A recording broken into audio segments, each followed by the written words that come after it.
एक नंबर की यहाँ पर डेफिनेशन आ सकती है व्हाट इज, क्योंकि तुमने बहुत सारी डेफिनेशन याद करी होगी तो तुम कंफ्यूज हो जाओगे कि पेरियोस्टियम यार सुना सुना तो लग रहा है बट डेफिनेशन नहीं याद आ रही है। डंबल उठा रहे हैं हम, ऐसे उठा रहे हैं, वजन का है हमारा, वजन वेट मतलब डंबल जो है वो हमारे हाथ में है ना, ऐसे उठाते हैं, तो ये वेट होगा। अब काफी सारे नेल्स में यहाँ पर लास्ट में एक व्हाइट कलर का स्ट्रक्चर दिखता है, इसको हम so hello everyone, welcome back to ICSE series of class 9। हम टाइटन सीरीज स्टार्ट कर चुके हैं and I hope you all are doing good and ready for the class today. देखो आज जो हम चैप्टर्स करने वाले हैं, एक्चुअली हम 2 चैप्टर्स स्टार्ट करने वाले हैं। एक है बेटा आपका स्केलेटन मूवमेंट एंड लोकोमोशन और दूसरा है स्किन। तो दोनों ही चैप्टर के वन शॉट रिवीजन सीरीज आपको इस लेक्चर के अंदर मिल जाएंगे एंड हम लास्ट में कुछ क्वेश्चन प्रैक्टिस भी करने वाले हैं। ध्यान रखना ये रिवीजन सीरीज है, इसलिए हम वन शॉट में सब कुछ कवर कर रहे हैं, इनफैक्ट क्वेश्चन प्रैक्टिस भी कर रहे हैं, बट हम बार बार चीज़ों को रिपीट नहीं करेंगे। हम बहुत अच्छे से सब कुछ समझने वाले हैं, बट ऑब्वियसली आप बैच में बहुत डेप्थ में जाकर चीज़ें पढ़ते हो एंड बहुत सारे एग्जाम्पल्स के साथ पढ़ते हो। सब कुछ उसी का शॉर्ट वर्जन आज आपको यहाँ पर मिलेगा। तो पहले बेटा हम स्टार्ट करेंगे हमारा first chapter, that is skeleton movement and locomotion. ठीक है, तो अब देखो स्केलेटन का मतलब क्या होता है। स्केलेटन होता क्या है, हमारी जो बॉडी है उसके अंदर स्केलेटन प्रेजेंट है, यानी कि हमारे पास इंटरनल स्केलेटन प्रेजेंट है। कॉकरोच के अंदर स्केलेटन बाहर होता है एक्सोस्केलेटन, और उनका स्केलेटन हड्डियों से भी नहीं बना हुआ बेटा, उनका स्केलेटन होता है काइटिन से बना हुआ। तो कुछ जानवर ऐसे हैं जिनके अंदर स्केलेटन है जैसे कि हम, और कुछ जानवर ऐसे हैं जिनका स्केलेटन बॉडी से बाहर होता है जैसे कि कॉकरोच, एंडोस्केलेटन वाले। ठीक है, देखो अगर पहले स्केलेटन की बात करेंगे फिर स्किन की बात करेंगे। स्किन बहुत सारे सेल्स की लेयर से बनी हुई है, स्किन केराटिन से बनी हुई है एंड उसके अंदर डर्मिस एपिडर्मिस है। बट स्किन के अंदर उसको शेप देने के लिए, उसको प्रोटेक्ट करने के लिए, उसको फॉर्म देने के लिए हमें एक हार्ड स्ट्रक्चर चाहिए। क्या आप इमेजिन कर सकते हो कि बिना स्केलेटन के हम कैसे दिखेंगे बेटा? बिना स्केलेटन के जो बॉडी है ना पूरी की पूरी, ये ऐसे जेली की तरह बन जाएगी और नीचे बह जाएगी, बिल्कुल जेली की तरह, बिल्कुल पड्डा से बन जाएंगे हम। ठीक है, so it is very important कि हम हमारे स्केलेटन का ध्यान रखें, क्योंकि ये कैल्शियम और फास्फोरस से बना हुआ है। ये 6 मेन फंक्शन करता है, कैल्शियम और फास्फोरस इज़ वेरी इंपॉर्टेंट, ताकि हम हमारे स्केलेटन को मजबूत रखें, क्योंकि स्केलेटन अल्टीमेटली बोन्स से बना हुआ है। इस चैप्टर के अंदर आप पढ़ोगे सिर्फ बोन्स नहीं है, कार्टिलेज भी प्रेजेंट होता है, लिगामेंट एक टिश्यू होता है जो बोन्स को जोड़ कर रखता है। तो ये सारी चीज़ें भी हम बीच बीच में पढ़ने वाले हैं। और सबसे पहले स्टार्ट करते हैं हम सपोर्ट एंड शेप। तो स्केलेटन क्या कर रहा है बेटा, हमें सपोर्ट देता है और हमको शेप देता है, यानी कि ये जो हमारी शेप है, हमारे स्कल की शेप, हमारी अपर बॉडी की शेप, हमारे हैंड्स की, लेग्स की, सारी शेप को मेंटेन करने का काम किसका है बेटा? बोन्स का, स्केलेटन का। ठीक है, सो पहला फंक्शन क्या है यहाँ पर? It provides a support and framework to all the body parts. ठीक है, उसके बाद देखो पहले तो फ्रेमवर्क दे दिया, फ्रेमवर्क मतलब यानी कि हमारी पूरी बॉडी पार्ट्स को मेंटेन कर लिया। उसके बाद क्या करेगा? प्रोटेक्शन भी देगा। प्रोटेक्शन कैसे देगा? यहाँ पर हमारे इतने प्यारे प्यारे इंटरनल ऑर्गन्स पड़े हुए हैं, यहाँ ब्रेन पड़ा हुआ है बेटा, सबको प्रोटेक्शन देनी है ना। तो फर्स्ट पॉइंट क्या है? Support and shape. शेप दे दी, सपोर्ट दे दिया। ठीक है, आगे आ जाओ, ये वाली बात। फिर दूसरा है प्रोटेक्शन। प्रोटेक्शन कैसे दे रहा है? Several delicate and important organs are protected by a casing of bones. भाई देखो, हमारा पहले रिबकेज है, उसके अंदर हमारे लंग्स, उसके अंदर हमारी किडनीज पड़ी हुई है, बाहर की तरफ हमारा पीछे वर्टिब्रल कॉलम है, उसके अंदर हमारी स्पाइनल कोड है। यहाँ पर ऐसे नॉक करके देखो, हार्ड पार्ट है, उसके अंदर हमारा सेंसिटिव ब्रेन पड़ा हुआ है। तो ये प्रोटेक्शन दे रहा है ना अंदर वाले सेंसिटिव और डेलिकेट ऑर्गन्स को, तो it provides the function of protection also. Third function क्या है? मूवमेंट। बोन और मसल दोनों एक साथ वर्क करती है मूवमेंट कराने में। And then is leverage. Leverage आपका लास्ट टॉपिक डिटेल में है, ये मैं आपको बताऊंगी लेवरेज क्या होता है। Now some bones and joints form levers that increases the speed and distance of movement by a muscle. Basically मैं ऐसे हाथ मूव कर रही हूँ, ट्राइसेप बाइसेप की मूवमेंट हो रही है ना। जब हम सोते हैं तो हम ऐसे मूव करते हैं, हम चेयर पे बैठे हैं तो हम अपने पैर को ऐसे ऊपर उठाने की कोशिश करते हैं। अभी तुम्हें दिख नहीं रहा होगा, बट अगर हम बैठे हैं चेयर पे तो हम अपने पैर को उठा सकते हैं। That is considered under the leverage. तो लेवरेज की अभी डेफिनेशन यहाँ से याद करना, कॉन्सेप्ट हम डिटेल में समझेंगे।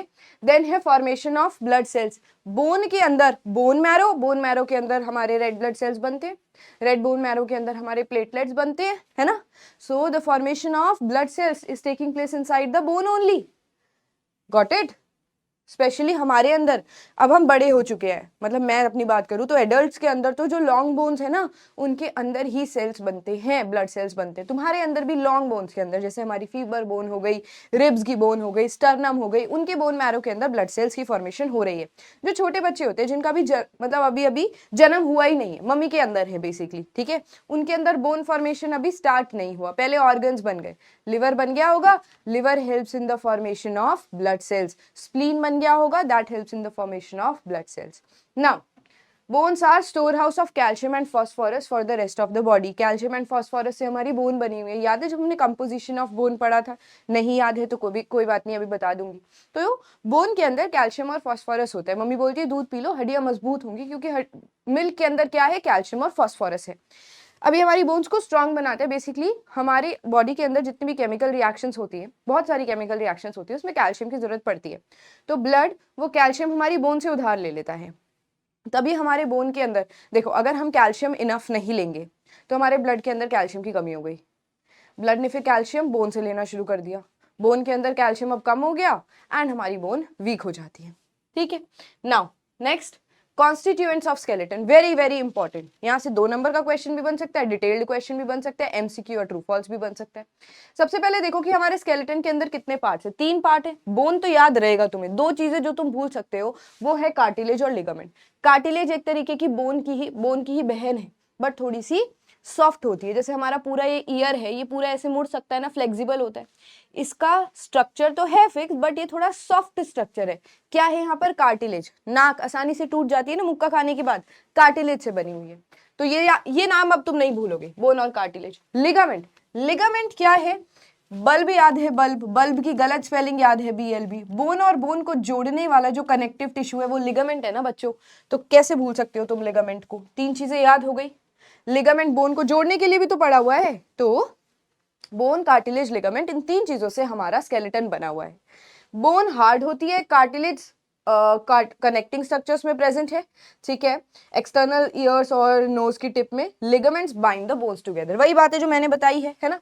अब आ जाओ bone. Bone is the chief component of our skeleton. सबसे इंपॉर्टेंट पार्ट बोन का, हमारे स्केलेटन का सबसे इंपॉर्टेंट पार्ट बोन है। कोई दिक्कत तो नहीं है इसको पढ़ने में। It consist of organic and inorganic material. Bone के अंदर दोनों तरीके के पार्ट्स हैं, ऑर्गेनिक भी हैं और इनऑर्गेनिक भी हैं। एक सेकंड, लाइट एडजस्ट कर। ऑर्गेनिक भी हैं और इनऑर्गेनिक भी हैं, राइट? पता है ये बात?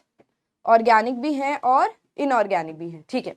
The inorganic part nearly constitutes 2/3 of the entire bone substance and include mainly the compounds of calcium and phosphorus. Inorganic parts, organic carbon hydrogen वाले थे, इनऑर्गेनिक के अंदर कैल्शियम और फॉस्फोरस बच गया। तो हमारा जो इनऑर्गेनिक पार्ट है बोन का वो मेजरली किससे बना हुआ है? कैल्शियम और फॉस्फोरस से। अगर ये ट्रू फॉल्स में लाइन आएगी तो दिक्कत तो नहीं होगी, इसमें हो जाएगा यार। ये इस पर आती हूँ, पहले कंपोजिशन और अच्छे से पढ़ लो।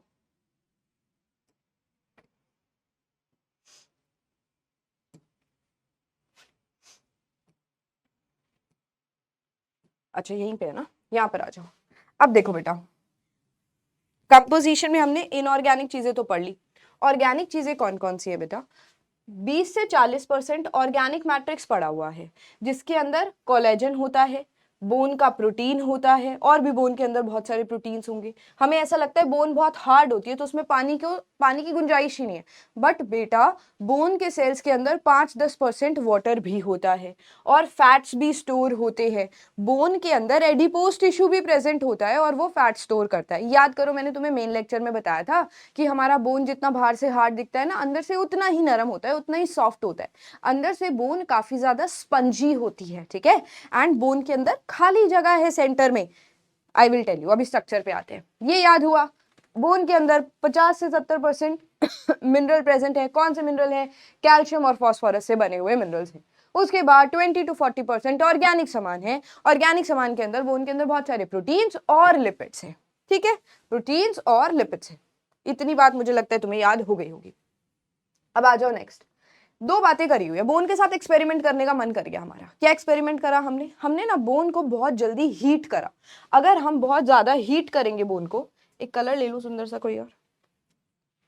अगर हम बोन को बहुत ज्यादा हीट करेंगे तो उसका ऑर्गेनिक मैटर हीट करने पर जो ऑर्गेनिक मैटर है, यानी कि इसके अंदर जो लिपिड्स पड़े हुए हैं या फिर कार्बन हाइड्रोजन के जितना भी सामान पड़ा हुआ है, वो सब बर्न हो जाएगा, ऑक्सीडाइज हो जाएगा और बाहर रह जाएगा मिनरल पार्ट। जैसे हम किसी चीज को बिल्कुल जला देते हैं तो लास्ट में जो राख ही बोलते हैं ना, ऐश जो बचती है बेसिकली वो मिनरल्स हैं। जब हम हमारी बॉडी को जला देते हैं, स्किन हेयर सब जल जाता है बेटा, लास्ट में जो ऐश बचती है वो क्या है, वो सारे मिनरल्स होते हैं। ठीक है, so such a bone turns brittle and quickly break. अभी हमने पूरी तरीके से नहीं जलाई है बोन को, हीट किया है। हीट करने पर इसको रिलेट करना, हीट करना मतलब प्रॉपर जला देना, तो लास्ट में मिनरल बचता है, ऐश बचता है। तो अभी हमने बिल्कुल जलाया तो नहीं है, बट हम कोशिश कर रहे हैं, हीट किया हमने, तो बोन बहुत ज्यादा ब्रिटल हो जाती है। ब्रिटल वर्ड से कंफ्यूज होने की जरूरत नहीं है। जैसे ब्रिटल मतलब इजीली ब्रेकेबल, जब आप पेंसिल को ऐसे बीच में से फोर्स लगाओगे 2 हिस्सों में टूट जाएगी ना, that is the meaning of brittleness. Okay, so brittle हो गई, आसानी से टूट गई। अब ओल्ड एज में यही होता है कि बोन के अंदर, जैसे मैं पास में बहुत बूढ़ी हो जाएंगी तो मेरी बोन के साथ क्या होगा बेटा, मेरा ऑर्गेनिक मैटर धीरे धीरे कम होता जाएगा। ऑर्गेनिक मैटर कम हो जाएगा तो तुमने देखा भी होगा ओल्ड एज में दादा दादी नाना नानी को बहुत जल्दी फ्रैक्चर हो जाता है। वो गिरते हैं, थोड़ा सा गिर जाते हैं या पैर मुड़ जाते हैं तो वहां पर फ्रैक्चर आ जाता है। ये इतना कॉमन केस क्यों है? क्योंकि उनकी उम्र हो गई है, उनकी बोन के अंदर ऑर्गेनिक मैटर बहुत कम हो गया है, तो बोन ब्रिटल हो गई। फिर दूसरा तरीका है, अगर बोन को ऐसे तुम फोल्ड करना चाहते हो, इतना फ्लेक्सिबल बनाना चाहते हो, तो क्या करेंगे, अब फ्लेक्सिबल कैल्शियम और फास्फोरस बोन को बहुत ज्यादा हार्ड बनाते हैं। ऐसे बोन को फ्लेक्सिबल बनाने के लिए हमें इसका कैल्शियम और फास्फोरस निकालना पड़ेगा, यानी कि इनऑर्गेनिक मैटर रिमूव करना पड़ेगा। इसी को हम डीकैल्सिफाइड बोन बोलते हैं कि भाई कैल्शियम निकाल लो। ठीक है, अब कैसे करना है, ये HCl के अंदर रख दो। स्ट्रॉन्ग लोगे वीक HCl लेना। स्ट्रॉन्ग HCl में तो बोन बिल्कुल गल जाएगी, खराब हो जाएगी, हमारा एक्सपेरिमेंट नहीं होगा। तो वीक HCl लेना है, the mineral part is removed and dissolved.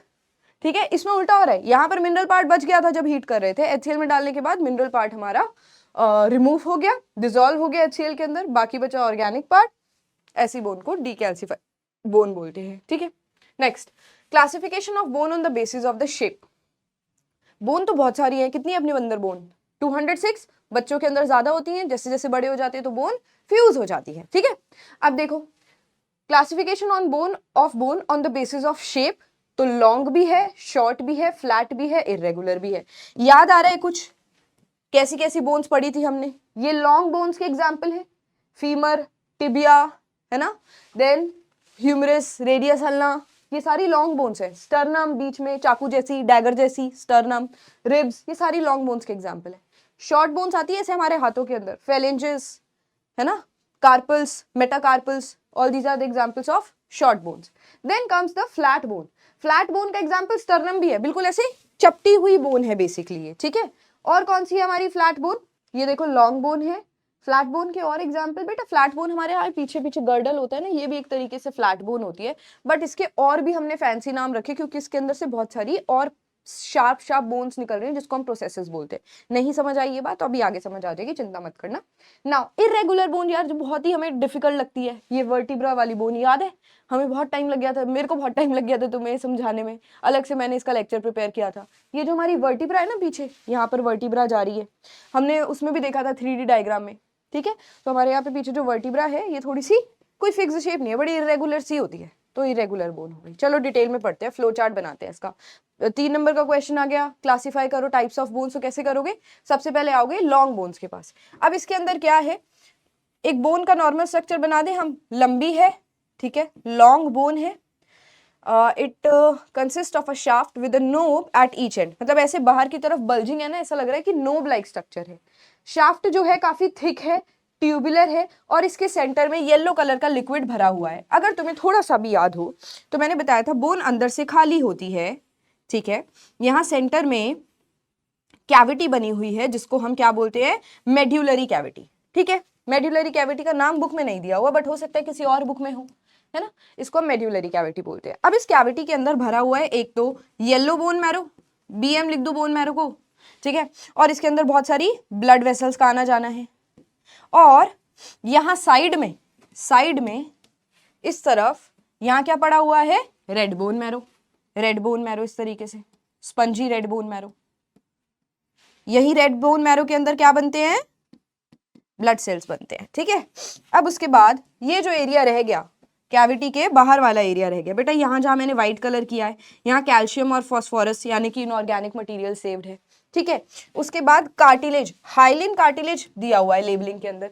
Cartilage 2-3 type का होता है, एक होता है हाइलिन कार्टिलेज, एक होता है इलास्टिक कार्टिलेज। टाइप्स नहीं पढ़ने, 2 नाम याद करो बस।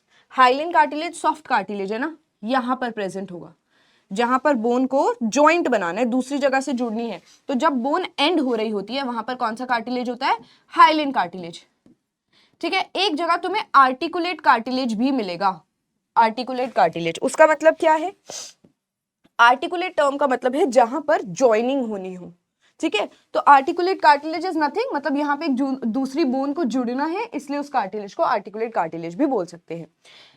लॉन्ग बोन्स की बात कर रहे थे, बोन का बेसिक स्ट्रक्चर पता चल गया। अच्छा एक जब डिस्कस कर ही रहे स्ट्रक्चर को, 2 और नाम बता दूं। ये वाला एरिया क्या कहलाता है, एपिफाइसिस या डायाफाइसिस, याद नहीं आ रहा मुझे, इसको एपिफाइसिस बोलते हैं शायद, और यहाँ साइड वालों को डायाफाइसिस बोलते हैं। कोई नहीं, हमारे पास अभी डिटेल डायग्राम है, उसमें देख लेंगे। तो एपिफाइसिस, डायाफाइसिस, डायाफाइसिस, फिर इसके बीच में जो ये वाला हिस्सा है यहाँ छोटा सा, इसको हम बोलते हैं मेटाफाइसिस, ठीक है। चलो अब यहाँ पर लॉन्ग बोन्स हमारी कहाँ कहाँ प्रेजेंट होती है, आर्म के अंदर, लेग्स के अंदर, चेस्ट के अंदर। रिब्स लॉन्ग बोन्स में काउंट करना, ठीक है। शॉर्ट बोन्स छोटी सी होती है, बॉक्स जैसी, स्पंजी बोन होती है, बहुत ही कम मूवमेंट दिखाती है, एंकल और रिस्ट में प्रेजेंट होती है। छोटे छोटे पत्थर नहीं होते ऐसे हमारे यहाँ पर, छोटी छोटी ऐसे बोन्स प्रेजेंट होती है। फिर आती है flat bones, composed of 2 or more parallel plates of compact bones enclosing spongy bone। spongy bone का मतलब समझ रहे हो ना अब आप, spongy bone अंदर की बात हो रही है बेटा, सॉफ्ट वाली चीज की बात हो रही है। अगर किसी लाइन में लिखा है कि बोन बहुत ज्यादा स्पंजी है, यानी कि दैट इज क्वाइट सॉफ्ट और वो अंदर की तरफ प्रेजेंट होगी, उसको ज्यादा मूवमेंट करने में हम यूज कर रहे हैं अंदर की तरफ, okay. Shoulder blade, skull, sternum, ये हमारी फ्लैट बोन है। अब जैसे अगर हम हमारे इसको देखें, हेड को देखें, ठीक है, स्कल को देखें, स्कल बोन अगर हम बात करें तो हमारी स्कल बोन अगर आप बाहर निकाल के देखोगे तो ये है तो वैसे सिंगल बोन, ठीक है, बट किसी टाइम पर ये ना बड़ी कच्ची बोन हुआ करती थी, छोटी छोटी 8 बोन फ्यूज होकर हमारे स्कल को बनाती है। और जहां पे ये कैसा जॉइंट है बेटा, इमूवेबल जॉइंट, हमने वो जॉइंट भी पढ़ा है ना चैप्टर के अंदर, इमूवेबल जॉइंट, बिल्कुल मूव नहीं करता है जॉइंट, है तो जो 2 बोन्स जुड़ रही है यहाँ पर, बट बहुत टाइटली जुड़ रही है। और स्कल के अंदर जो आपको ऐसे ऐसे वेवीनेस दिखेगी उसको हम क्या बोलते हैं, फिशर्स बोलते हैं। ये आंसर तुमने ही मुझे बताया था लाइव में। नाउ इरेगुलर बोन्स, कोई फिक्स शेप तो है नहीं, इसके अंदर बोन का टिश्यू भी अलग अलग हो सकता है, कॉम्पैक्ट भी हो सकता है, स्पॉन्जी भी हो सकता है, जैसे हमारी फेशियल बोन्स और वर्टिब्रल बोन्स, ठीक है। 14 हमारी वर्टिब्रल बोन कितनी होती है, वर्टिब्रल बोन नहीं, वो तो मैं आपको डिटेल में बताऊंगी। फेशियल बोन्स अगर आ जाता है तो कहीं लिख लो, फेशियल बोन्स हमारी कितनी होती है, 14, ठीक है। फेशियल बोन्स कितनी होती है, 14। External surface of the bone is covered by a membrane named as periosteum. 1 number की यहाँ पर डेफिनेशन आ सकती है, व्हाट इज पेरियोस्टियम, क्योंकि तुमने बहुत सारी डेफिनेशन याद करी होगी तो तुम कंफ्यूज हो जाओगे कि पेरियोस्टियम यार सुना सुना तो लग रहा है, बट डेफिनेशन नहीं याद आ रही है। कैसे याद रखना है, जहां भी बायो में पेरी वर्ड आ जाए उसका मतलब होता है आउटर, ठीक है। ओस्टियम वर्ड किसको डेडिकेटेड है भाई, बोन को। ओस्टियम वर्ड किसको डेडिकेटेड है, बोन को। आउटर बोन, बोन की बाहर की परत को, मेम्ब्रेन को क्या बोलते हैं, periosteum, which consist of outer fibrous and inner cellular layers richly supplied with blood vessels। बाहर की तरफ fibrous layer है, अंदर बहुत सारी cells पड़े हुए हैं बेसिकली, है ना, and richly supplied with blood vessels। A long bone has hollow cavity, यही medullary cavity होती है। लंबी सी बोन के अंदर आपको कैविटी मिल जाएगी जो कि किससे भरा हुआ है, बोन मैरो से भरा हुआ है। कितने बोन मैरो पड़े हमने, 2, येलो और रेड। येलो बोन मैरो जो है बीच वाला येलो येलो, वो बेटा एडिपोज टिश्यू से भरा हुआ है। What is adipose tissue, fat storing cells, fat storing cells. हमने अभी कंपोजिशन में पढ़ा था कि बोन के अंदर लिपिड्स है, लिपिड्स यानी कि फैट्स। अब वो ऐसे तो तैर तो नहीं रहे होंगे बोन के अंदर, किसी सेल के अंदर पड़े हुए होंगे, तो हमने टिश्यू चैप्टर में पढ़ा है फैट स्टोरिंग सेल्स कौन से होते हैं, एडिपोज टिश्यू होता है, ठीक है। एंड ब्लड वेसल्स जा रही है उसके अंदर जो कि व्हाइट ब्लड सेल्स के फॉर्मेशन में हेल्प करती है। रेड बोन मैरो एंड्स पर प्रेजेंट है, रेड ब्लड सेल और प्लेटलेट बनाने में हेल्प करता है। जरा इस डायग्राम पे तो आओ, ये डायग्राम में सब कुछ हमें पढ़ना है। स्पॉन्जी बोन एंड पर, ठीक है, यहां पर भी होगी आर्टिकुलर कार्टिलेज, जहां पर आर्टिकुलर का मतलब जहां पर किसी की कनेक्शन होना हो, ठीक है। ये रहा बेटा, सॉरी मैंने उल्टा बताया था, डायाफाइसिस जो है वो बीच में प्रेजेंट होता है और एपिफाइसिस जो है वो बाहर में होता है। देखो बहुत ही अंडरस्टूड सी बात है, मैंने गलती कर दी। एपी मतलब आउटर होता है ना, एपी का मतलब भी क्या होता है, आउटर। तो ये आउटर पार्ट्स है ना, तो इसको एपिफाइसिस ही तो बोलना चाहिए, और बीच में जो है उसको हम क्या बोलेंगे, डायाफाइसिस बोलेंगे। थोड़ा सा अगर मन कर रहा है इसके बीच के हिस्से को याद करने का तो उसको हम मेटाफाइसिस बोलते हैं, मेटा मिडल, मेटाफाइसिस, ठीक है। अच्छा अब देखो दोनों जगह आर्टिकुलर आर्टिकुलर लिखा हुआ है। आर्टिकुलर का मतलब क्या है, जहां पर दूसरी बोन जुड़ने वाली होंगी। यहाँ पर दिखाया हुआ है आर्टरी आती है। पेरियोस्टियम बोन की कवरिंग को बोलते हैं। येलो बोन मैरो दिख रहा है, ये मेड्यूलरी कैविटी दिख रही है जिसके अंदर येलो बोन मैरो भरा हुआ होगा। कॉम्पैक्ट बोन, क्योंकि बोन बाहर से हार्ड है कॉम्पैक्ट, अंदर से क्या बोलेंगे सॉफ्ट है, तो नाम लिख दिया हमने स्पंजी। बस बेटा, बाहर वाली बाउंड्री को पेरियोस्टियम बोल रहे हैं तो अंदर वाले को एंडोस्टियम का नाम नहीं दे सकते। पेरियोस्टियम मतलब बाहर की बोन, एंडोस्टियम, एंडो मतलब अंदर, ओस्टियम मतलब बोन, अंदर की bone. Simple, very very simple, ठीक है। Now next, human skeleton together consist of 206 bones. बचपन से पढ़ते आए हो कितनी है, 206 है। हमारे कान के अंदर 3 सबसे छोटी बोन इधर होती है और 3 बहुत छोटी बोन इधर होती है, अंदर की तरफ होती है। कौन कौन सी, malleus, incus, stapes. 3 left side 3 right side. इसी का एक और नाम भी है, हैमर एनविल स्टिरअप। ये जो स्टेपीज है ये स्मॉलेस्ट बोन होती है, ऐसा लगता है कि ये चावल का दाना होता है ना, एक चावल का, राइस का एक सबसे छोटा एक पीस ले लो, इतनी छोटी ये बोन होती है हमारी, सबसे छोटी है, ठीक है। The skeleton has 2 main divisions, axial and appendicular. हमने स्केलेटन को 2 पार्ट्स में डिवाइड किया है, एक सेंटर वाली लाइन बना दी थी इमेजिन करके, और एक सेंटर को सराउंड करने वाली लाइन बना दी थी। तो इसके बेस पर एक एक्सियल स्केलेटन और एक अपेंडिकुलर स्केलेटन। जरा ये अपना बुक का बोन का डायग्राम तो देखो, ये डायग्राम तुम्हें बनाने आना चाहिए। बीच में इन्होंने कुछ भी नहीं लिखा, मेड्यूलरी कैविटी भी लेबल नहीं की हुई है, बस ये बता दिया कि फैटी येलो मैरो है। फैटी क्यों लिखा है, क्योंकि इसके अंदर एडिपोज टिश्यू है और वो फैट को स्टोर कर रहे हैं। हाइलिन कार्टिलेज दिख रहा है, सॉफ्ट कार्टिलेज है। फिर यहाँ पर लिगामेंट दिख रहा है तुम्हें, इस डायग्राम में भी था लिगामेंट। व्हाट इज लिगामेंट, क्योंकि बेटा यहाँ से ना दूसरी बोन ज्वाइन होगी, 2 बोन को ज्वाइन करने के लिए बीच में कौन सा कनेक्टिव टिश्यू होगा, लिगामेंट होगा। बन रही है सेंस।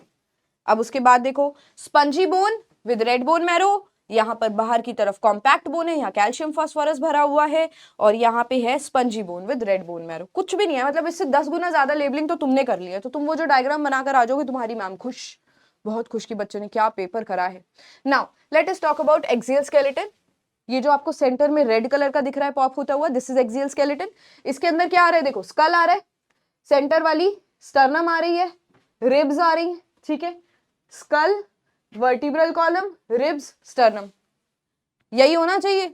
ये आपका स्कल हो गया।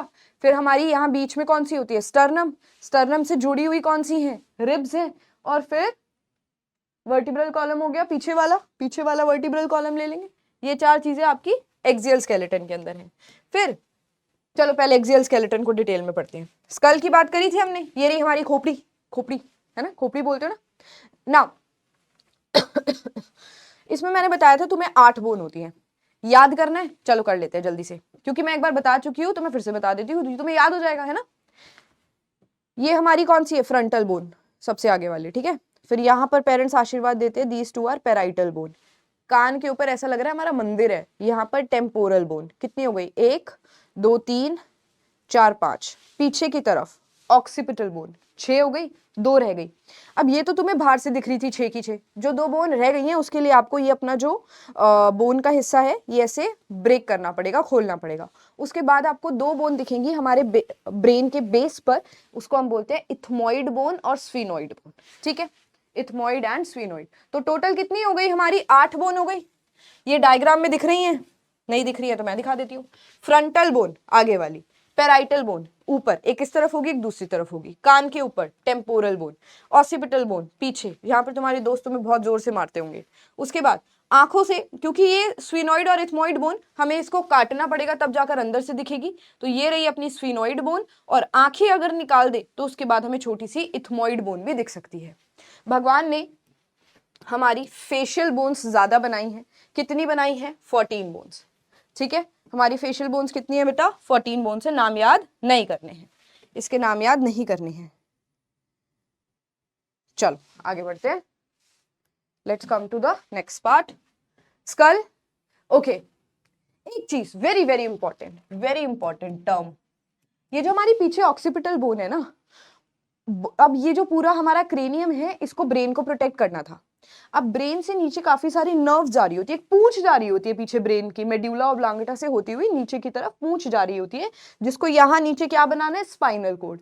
तो बेसिकली बोन के अंदर जो हमारी पीछे बोन प्रेजेंट है, ये वाली, ठीक है, ये ऊपर से देख रहे हो तुम, तो बीच में हमें बोन के एक छेद बनाना पड़ेगा ताकि ब्रेन की पूंछ नीचे जा सके। तो वो जो छेद है उसको हम बोलते हैं foramen magnum, through which the spinal cord after emerging from the brain continues. भाई ब्रेन नीचे पूंछ बना रहा है, ब्रेन की पूंछ को स्पाइनल कोड बोलते हैं। उस पूंछ को रास्ता देने के लिए बोन ने अपने बीच में एक छेद कर लिया, छेद का नाम है फोरामेन मैग्नम, फोरामेन मैग्नम। ठीक है, नेक्स्ट कौन सी बोन में होगा ये छेद? पीछे वाली में होगा, ऑब्वियसली ऑक्सीपिटल बोन है उसका नाम। Next vertebral column, vertebral column पढ़ो जल्दी जल्दी। द वर्टिब्रल और spinal column is popularly called as the backbone, प्यार से इसको बैकबोन भी बोलते हैं। It is composed of 33 individual और 26 when fused ring-like bones called vertebrae। ठीक है, ये जो अलग अलग ऐसे रिंग्स वाले स्ट्रक्चर हैं, इनको हम वर्टिब्रे बोलते हैं। जब हम छोटे थे तब हमारे अंदर 33 थी, जब हम बड़े हो गए तो वो बहुत सारी बोन्स आपस में फ्यूज हो गई और फिर बन गई 26। तो आपसे पूछा जा सकता है यहाँ पर क्वेश्चन ध्यान से पढ़ना कि कब की बात कर रहे हैं, बचपन की बात कर रहे हैं या फ्यूज होने की बाद की बात कर रहे हैं। अभी मेरे अंदर कितनी है? 26। तुम्हारे कोई छोटे भाई बहन होंगे 3rd 4th के, या फिर 5 साल का अगर कोई बच्चा होगा तो उसके अंदर 33 वर्टिब्रे होंगे। ठीक है, अब देखो याद कैसे करना है।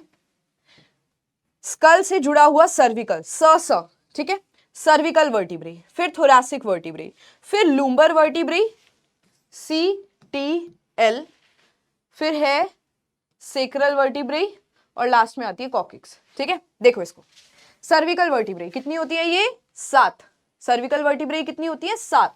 7 सर्विकल, सर्विकल 7, याद रहेगा स। ठीक है, फिर थोरैसिक होती है तुम्हारी 12 और लूम्बर होती है तुम्हारी 5। अब ये सीक्वेंस कैसे याद रहेगी? 7 और 5 12, याद हो गया। उसके बाद आ जाओ 12 थोरैसिक, 5 लूम्बर, 5 सेक्रम, सेक्रम भी कितनी है? 5, कॉक्सिक्स कितनी है? 4।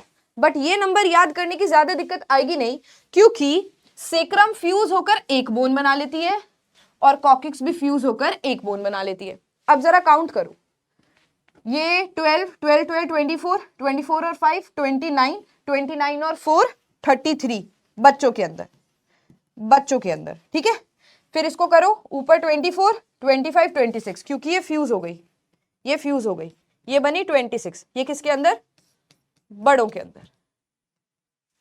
इजी, चलो, बट फ्यूज हो गई ये 4, बड़े होते होते बोन्स हमारी फ्यूज हो जाती है, बच्चे जब होते तभी ज्यादा मिलती हैं। टेल बोन कौन सी होती है? टेल बोन, ये लास्ट वाली टेल बोन है, ये सैक्रम के नीचे दिख रही है तुम्हें, coccyx, this is tail bone. अगर एक नंबर का क्वेश्चन आया तो याद होना चाहिए। फिर जो लास्ट वाली सेक्रम है ना, ये वाली, ये सेक्रम ऐसा नहीं लग रहा ग्रीन कलर का कोई पत्ता है? ये लीफ लाइक बोन बोलते हैं हम इसको प्यार से, लीफ लाइक बोन लग रही है ना, एक पत्ता लग रहा है ना। चलो आगे देखो, अब एक वर्टिब्रा का स्ट्रक्चर पढ़ ले, जितना बुक में दिया है सिर्फ उतना, कोई फालतू की इंफॉर्मेशन नहीं दूंगी।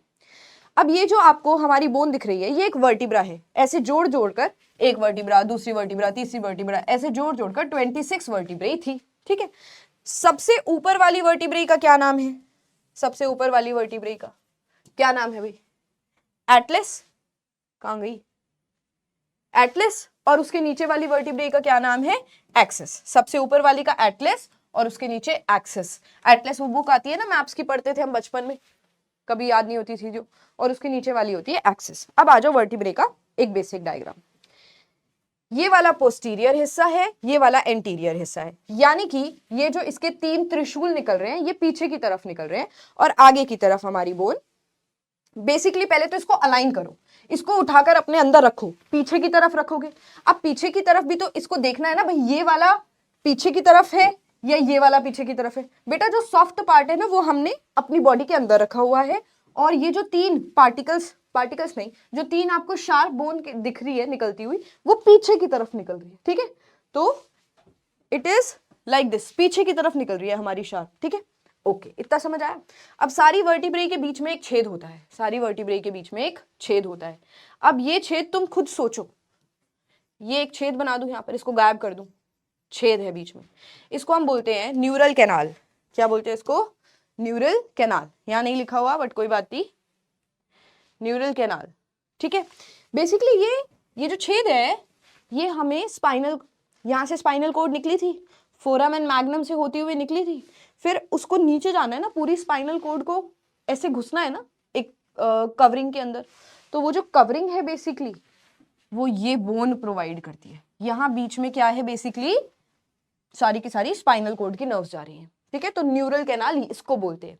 इसको फोरामेन मैग्नम से कंफ्यूज मत करना, फोरामेन मैग्नम ऑक्सीपिटल बोन का छेद था।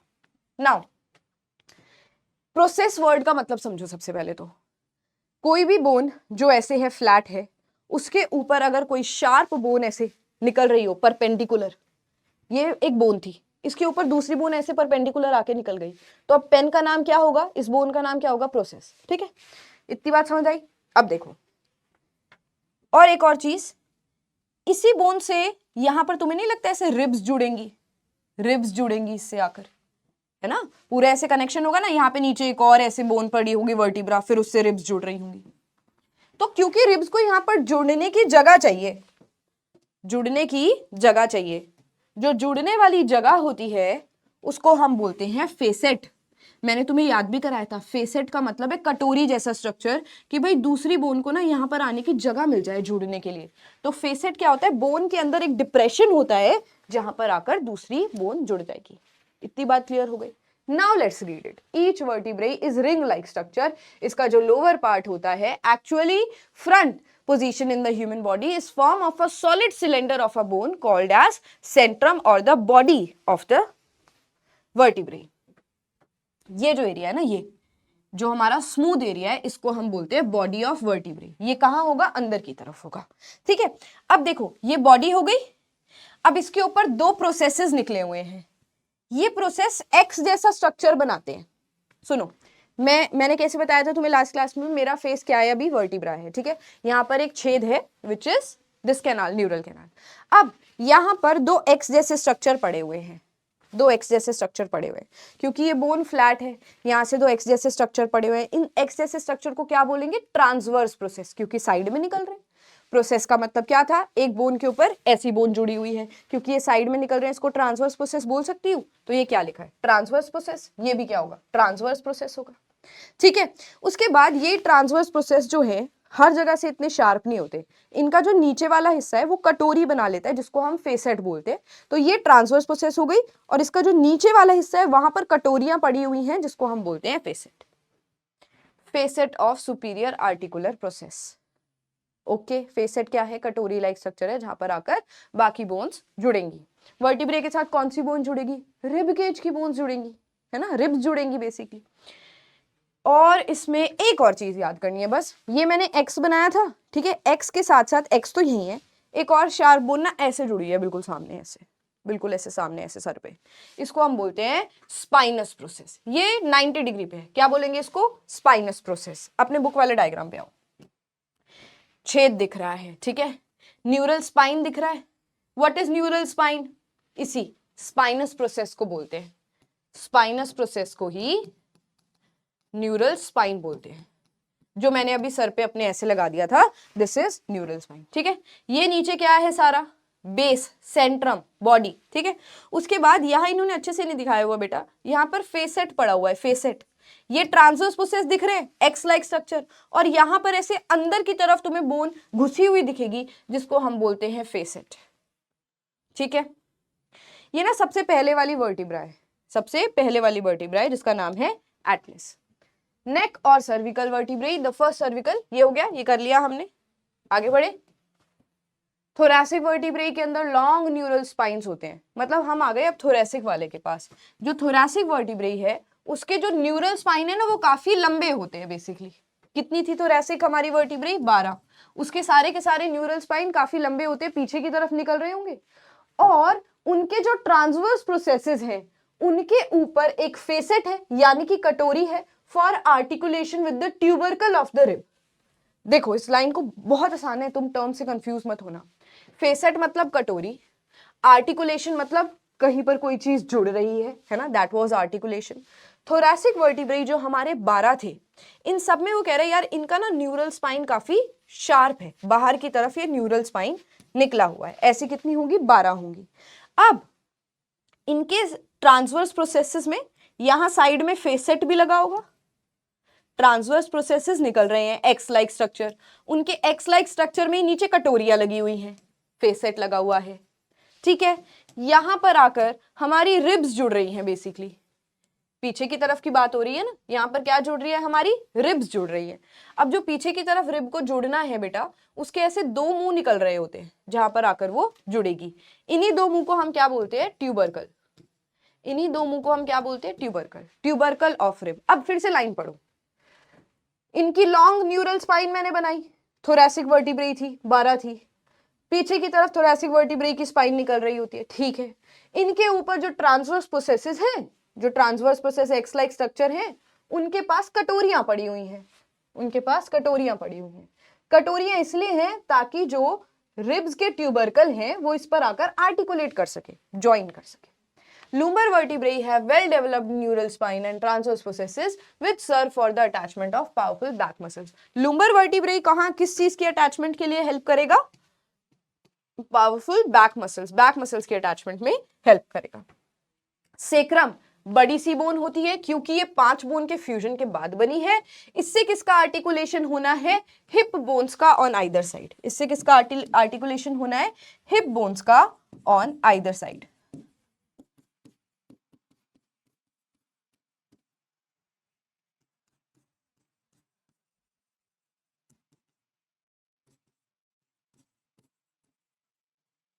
याद करने के लिए लिख रही हूं, करो, याद करो इसको। हिप बोन किसके साथ जुड़ रही है? सेक्रम के साथ। ट्यूबरकल ऑफ रिब्स किसके साथ जुड़ रहे हैं? थोरैसिक के साथ। उसके बाद कॉकिक्स लास्ट पार्ट है, ये भी थोड़ा बड़ा होगा क्योंकि 4 वर्टिब्रेई के फ्यूज होने के बाद बना है, और ये रूडिमेंट्री टेल है, इसके साथ कोई कनेक्शन नहीं होता, बस हमारी पूंछ निकली हुई है एक तरीके से, ठीक है। और उससे पहले हमने कौन सी बोन पढ़ी थी? थोरैसिक से ऊपर सर्विकल। सर्विकल जो है हमारी फर्स्ट वर्टिब्रेई है, second vertebra is the axis. बेटा एक चीज और लिख लेना, जो हमारी सर्विकल वर्टिब्रेई है ना, ये जो ऊपर वाली वर्टिब्रेई है, ये हमारे स्कल को सपोर्ट करने के लिए होती है, ठीक है। ये किसको सपोर्ट करने के लिए? स्कल को सपोर्ट करने के लिए। यहां से तो हमारी थोरैसिक वर्टिब्रेई स्टार्ट हो रही है जो कि किसको सपोर्ट देगी? रिब केज को। उसके ऊपर एटलस और एक्सिस, जो हमारी सारे नाम याद नहीं करने, 7 जो ऊपर सर्विकल वर्टिब्रेई पड़ी हुई है जो हमारी नेक में होती है बेसिकली, उसके ऊपर एटलस और एक्सिस सबसे ज्यादा स्कल को सपोर्ट देने के लिए है। बस इससे ज्यादा नहीं पूछा जाएगा, ज्यादा ही पढ़ लेते हो तुम। आगे बढ़ते हैं। Sternum. Sternum is the breast bone, आगे की तरफ होगी फ्रंटल साइड पर, and it looks like a dagger, dagger की तरह दिखती है। रिब्स के कितने पेयर होते हैं? 12। रिब्स सेंटर में किसके साथ जुड़ी हुई हैं? Ribs are joined with the sternum. देखो अगर तुम्हें याद है ना पुरानी क्लास में, इसलिए मैं तुम पर इतना भरोसा करके ऐसे बता रही हूँ कि तुमने पहली क्लास तो अटेंड करी है, बट अगर नहीं भी करी है तो सुनो, सुनो ध्यान से। हमारा ना ये जो एरिया है पूरा थोरैसिक कैविटी, ये एक तरीके से पिंजरा बना हुआ है, 3D पिंजरा है ना, 4 रूम ऐसे होंगे इसके अंदर। अब जो आगे का पार्ट है, आगे की बात कर रहे हैं, बीच में एक चाकू जैसी बोन है, डैगर जैसी बोन है, जिसको स्टर्नम बोलते हैं, फ्लैट बोन है, ठीक है। तो मान लो ये पेन जो है वो स्टर्नम है।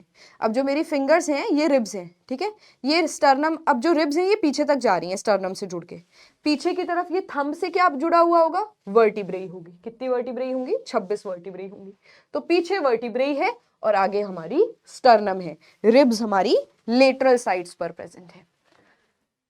12 पेयर होते हैं रिब्स के, ठीक है। रिब केज बनाती है बेसिकली, पूरा जाल बना देती है, रिब केज बना देती है।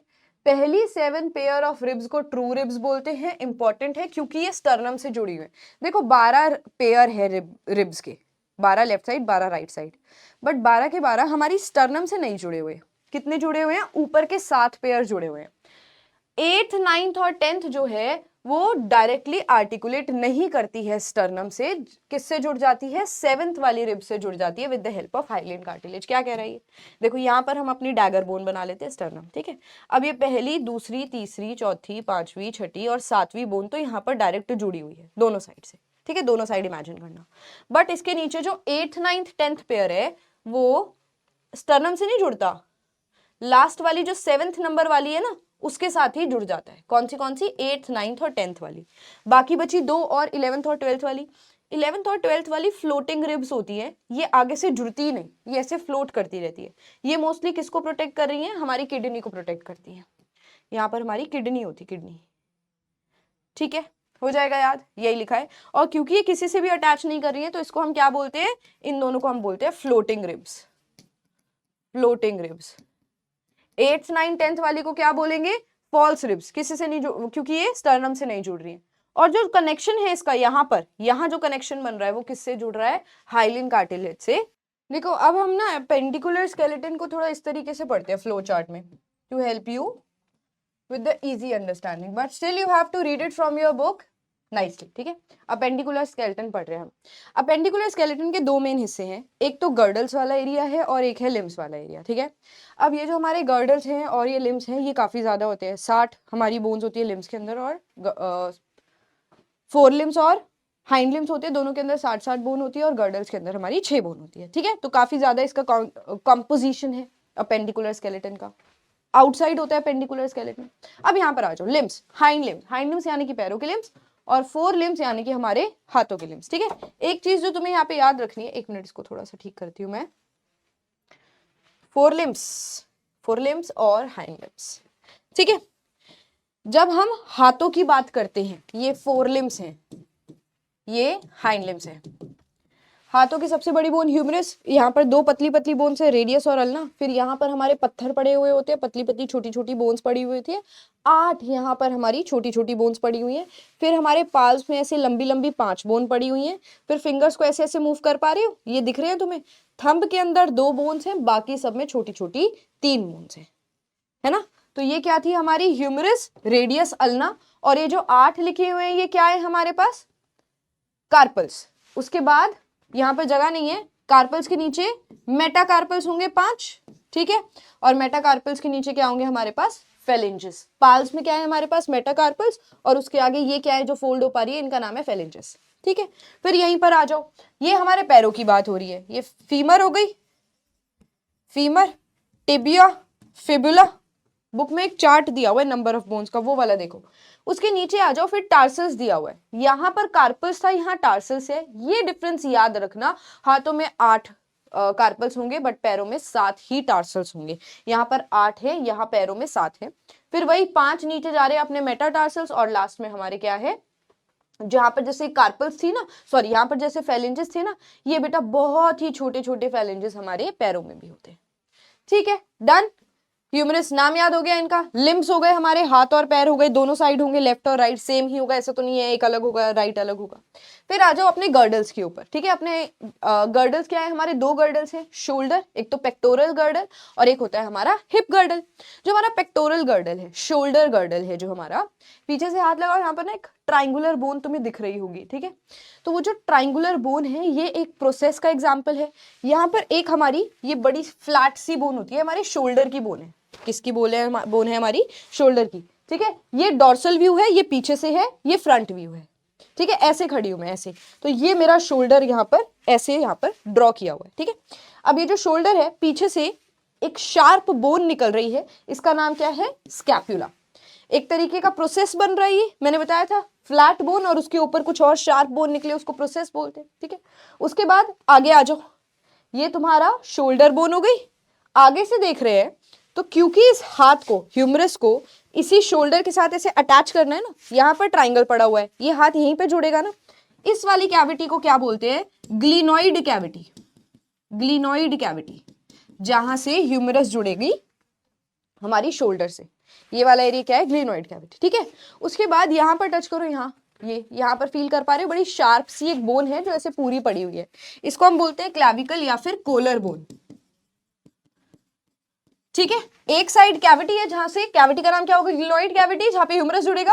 यहाँ पे कौन सी जुड़ेगी हमारी बोन, ह्यूमरस जुड़ेगी, लिख दो ह्यूमरस। और ये क्या है, क्लैविकल, जिसको हम कॉलर बोन बोलते हैं, ब्यूटी बोन भी बोलते हैं। याद हो गया, दोनों साइड हो गए। उसके बाद आ जाओ हमारा हिप गर्डल, ये क्या है अपना हिप गर्डल। हिप गर्डल जो है वो यहाँ सेंटर में किससे जुड़ा हुआ है, वर्टिब्रा आ रही थी ऊपर से, सेक्रम वर्टिब्रेई से जुड़ा हुआ है। यहाँ पर कौन सी है, सेक्रम वर्टिब्रेई है, ठीक है। उसके बाद ये जो आपका हिप गर्डल है ये 3 बोन से फ्यूज होकर बना है, इलियम, इलियम, ये हो गई आपकी इस्चियम, और यहां होती है प्यूबिस। तीनों फ्यूज्ड होती है, इमूवेबल होती है, बट अलग अलग बोन्स है, ठीक है। तो हमारा पूरा हिप गर्डल ऐसा, यहाँ पर कुछ नहीं था, यहाँ हिप गर्डल में 3 बोन्स हैं जुड़कर एक हमारा हिप गर्डल बना रही है। फिर यहाँ पर ये क्या है, पैर जोड़ना है ना, इससे फीमर जोड़नी है ना, तो जहां से फीमर जुड़ेगी, यहां से फीमर जुड़ेगी, इस कैविटी को हम क्या बोलते हैं, acetabulum, acetabulum. Very very important, pause your video, read it from your book 2 times and memorise the number. अभी अभी नंबर भी याद करो, ठीक है। हो गया हमारा पेंडिकुलर स्केलेटन, आसान था ये तरीका, है ना, समझ भी आ गया। बुक में से रीडिंग तो तुम्हें वैसी करनी है, कुछ छूटा भी नहीं होगा। Now we can talk about joints. Joint, यहाँ पर 2 बोन आपस में जुड़ रही हूँ। 3 तरीके के जॉइंट्स होते हैं, इमूवेबल जहाँ पे कोई भी मूवमेंट नहीं देखने को मिलेगी बट फिर भी बोन जुड़ रही है। ब्रेन का एग्जांपल याद कर लो, है ना, स्कल, कोई मूवमेंट नहीं हो रही यहाँ जॉइंट्स के बीच में बट फिर भी बोन्स फ्यूज हो रही हैं और एक बोन बना रही है, तो वहां पे एक छाप रह जाती है कि हाँ यहाँ पर 2 बोन जुड़ी हैं, जॉइंट हुआ है। पार्शियली मूवेबल, थोड़ी बहुत मूवमेंट, फ्रीली मूवेबल, ये फ्रीली मूवेबल हो गया, ये पार्शियली मूवेबल का एग्जाम्पल हो गया। चलो पढ़ते हैं इसको।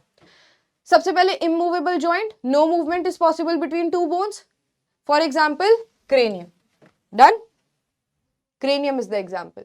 Then partially movable joints, 1 minute रुकना, ज्यादा तो नहीं लिखा हुआ, ठीक है, ठीक है।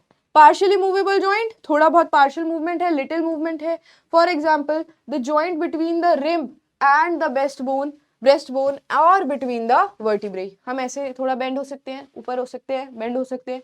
this movement, partial movement is an example of partially movable joint. Then freely movable joint, सोच लो, खुद ही सोच लो, फ्रीली मूवेबल जॉइंट जहां पे बहुत ज्यादा मूवमेंट हो सकती है।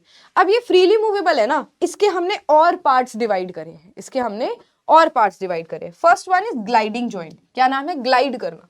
ग्लाइडिंग जॉइंट में सिंपल होता है कि एक बोन है और दूसरी बोन ना उसके ऊपर लेफ्ट राइट ऐसे ग्लाइड कर पा रही है, एक बोन दूसरी बोन के ऊपर ऐसे ग्लाइड कर पा रही है।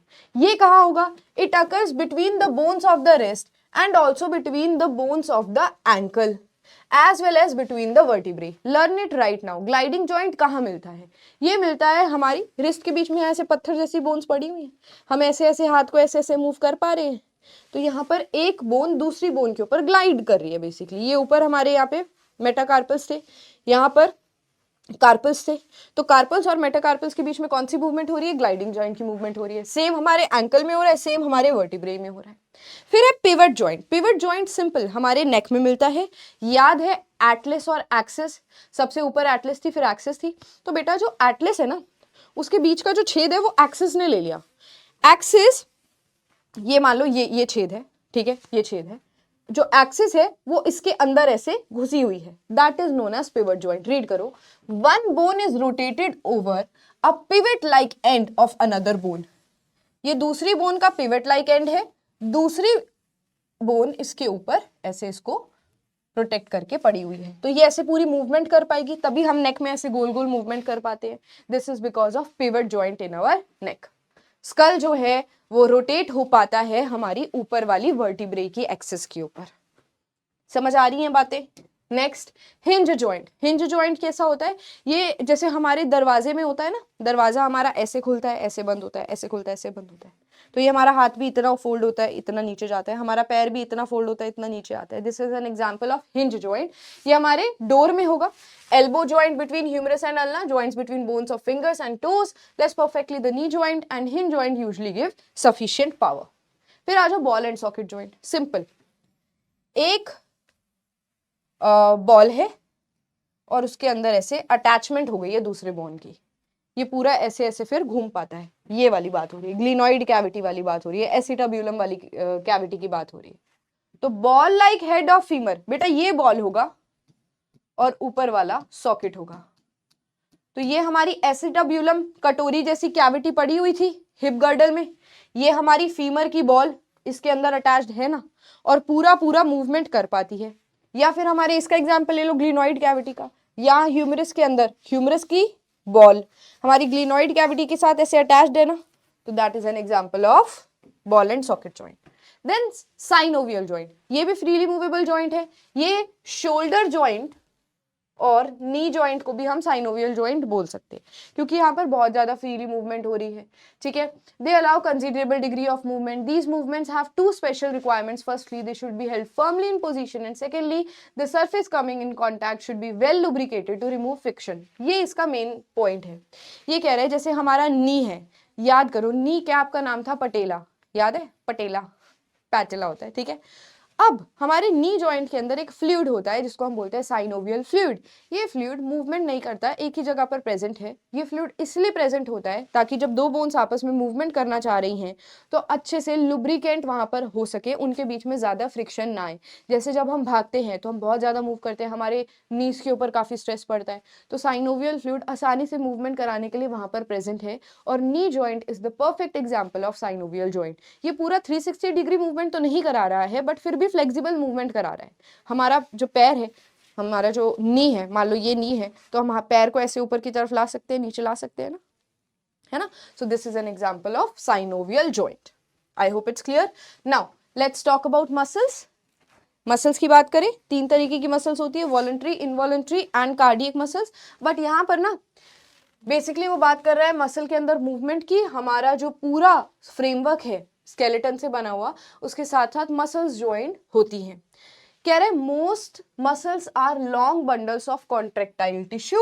Each muscle has 2 ends, one is fixed end and one is the movable end which pulls some other part। ठीक है, ये अपनी बोन है, ठीक है। यहां पर बेसिकली टेंडन टिश्यू होता है, टेंडन टिश्यू मसल और बोन को ज्वाइन करता है। ये रेड कलर की मैंने क्या बनाई है, मसल बनाई है। ये टेंडन टिश्यू क्या करता है, बोन और मसल को ज्वाइन करता है। एक साइड से तो ये अटैच्ड है, दूसरे साइड से फ्री होता है। मसल मूवमेंट कैसे कराती है, मान लो ये तुम्हारी स्ट्राइटेड मसल है। स्ट्राइटेड मसल जब मूवमेंट कराती है ना तो वो ऐसे कॉन्ट्रैक्ट हो जाती है और वापस रिलैक्स भी हो जाती है। तो किसी जगह पर अगर मूवमेंट हो रही है तो आधी मसल्स अपनी बॉडी के अंदर अभी कॉन्ट्रैक्ट रहेंगी और आधी मसल्स अपनी बॉडी के अंदर रिलैक्स्ड रहेंगी। तो मसल्स को मूवमेंट कराने के लिए ये करना ही पड़ता है, ठीक है। अब हम पढ़ते हैं lever mechanism. Now for lever mechanism ना I have very easy concept for you. But इससे पहले, लिवर मैकेनिज्म से पहले मुझे एक बात और बतानी है तुम्हें। यहां पर आओ, जल्दी जल्दी देखेंगे।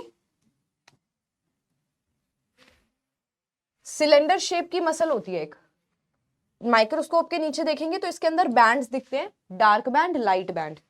इसको हमने बुलाया स्ट्राइएटेड। स्ट्राइएटेड का मतलब कुछ भी नहीं है, स्ट्रिप्स दिख रही है, डार्क और लाइट स्ट्रिप्स दिख रही है। इनके अंदर ना बहुत सारे न्यूक्लियस होते हैं, बहुत सारे, एक ही सेल है ये और इसके अंदर बहुत सारे न्यूक्लियस हैं, तो इसको बोल सकते हैं मल्टी न्यूक्लिएटेड है ये, ठीक है। ये वॉलंटरी मसल है, जब मैं कहूंगी या जब हम चाहेंगे तभी ये हमारी बॉडी के अंदर मूवमेंट कराती है। दूसरी आ जाओ, दूसरी होती है अपनी स्पिंडल शेप्ड मसल, ऐसी, ठीक है। इसके पास एक ही न्यूक्लियस है, यूनि न्यूक्लिएटेड हो गई। शेप कैसी है इसकी, स्पिंडल। पहले वाली की शेप कैसी थी, सिलेंड्रिकल, ठीक है। अब ये इनवॉलंटरी है, ये हमारे काम नहीं करती, काम तो हमारी करती है बट हमारी सुन के नहीं करती, अपने आप हमारी बॉडी के अंदर मूवमेंट कराती है।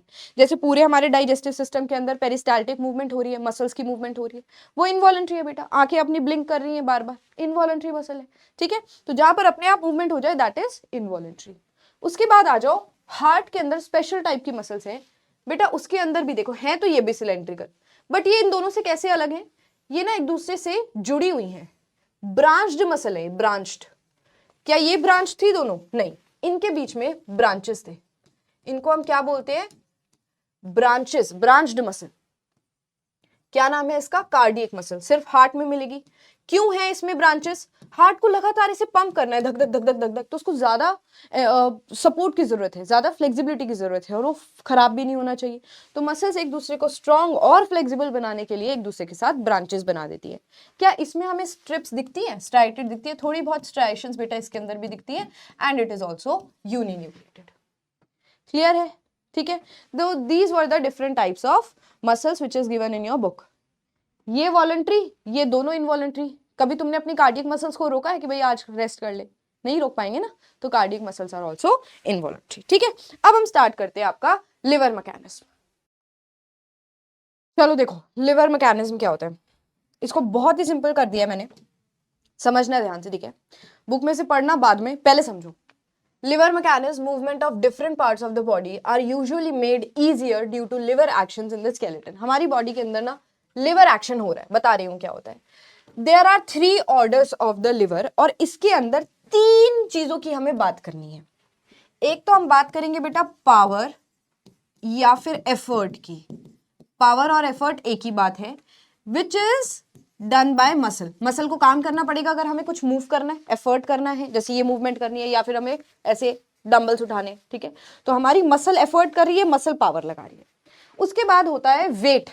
वेट जो हमने उठाया, ठीक है, वेट को हम रेजिस्टेंस भी बोलते हैं, वेट को हम रेजिस्टेंस भी बोलते हैं, यानी कि आर। बहुत ही प्यार से समझना, कोई दिक्कत नहीं आएगी, बहुत ध्यान से सुनना, ठीक है?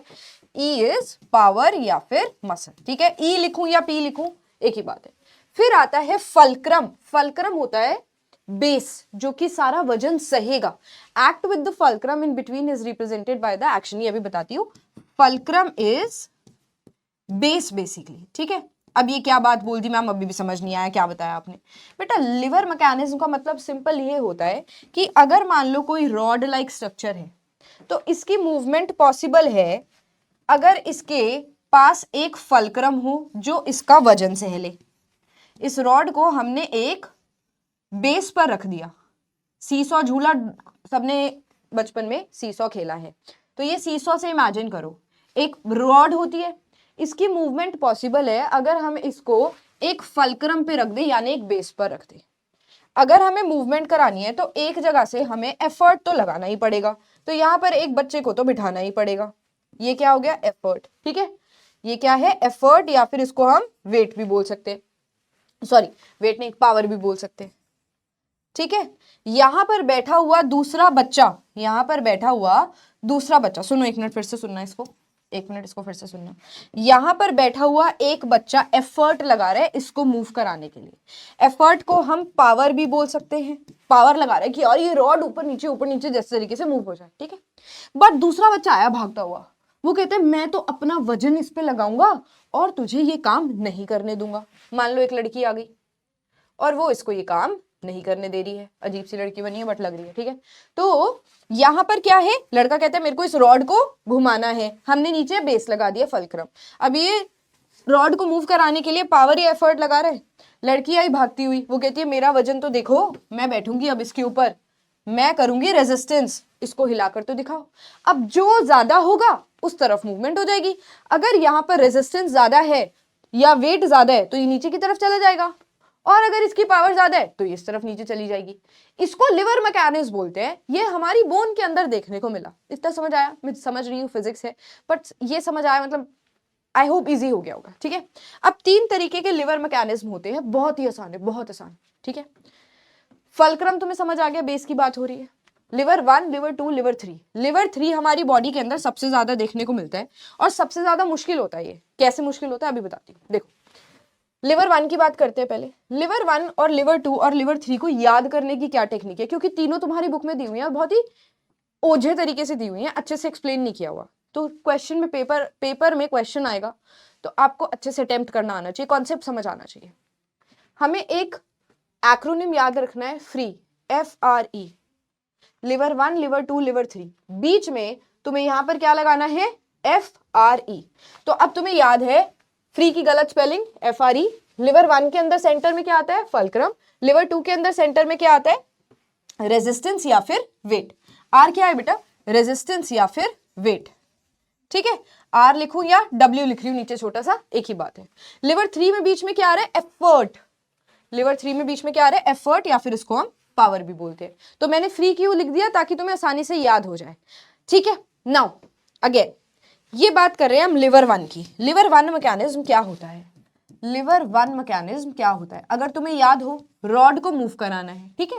रॉड का जो फल्क्रम है यानी कि बेस नीचे पड़ा हुआ है, इतनी सी बात थी। वही इससे पहले वाला केस जो हमने पढ़ा था।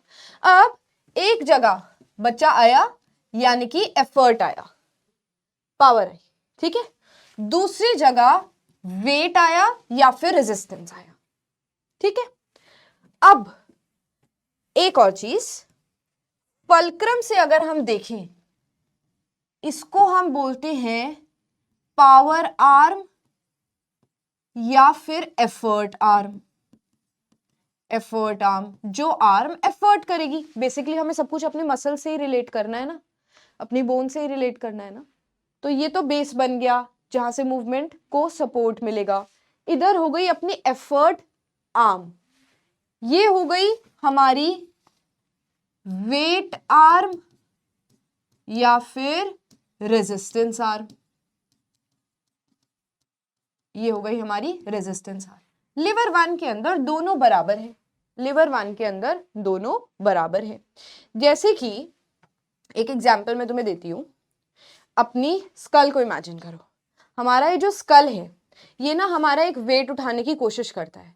अगर ये लिवर मैकेनिज्म अपनी बॉडी के अंदर नहीं होता तो हमारे सर ना ऐसे झुके हुए होते, क्योंकि हमारा ये जो लोअर जॉ का वजन है ना, वो हमारी ये इमूवेबल है, ठीक है, ये सॉरी मूवेबल है, लोअर जो ऐसे मूव कर सकता है।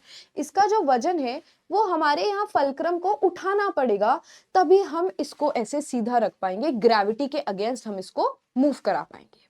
तो वजन समझ आया, ये क्या है हमारा यहाँ पर वजन। वजन को क्या बोलते हैं, वेट या फिर रेजिस्टेंस। ये हो गया अपना W और R, ठीक है।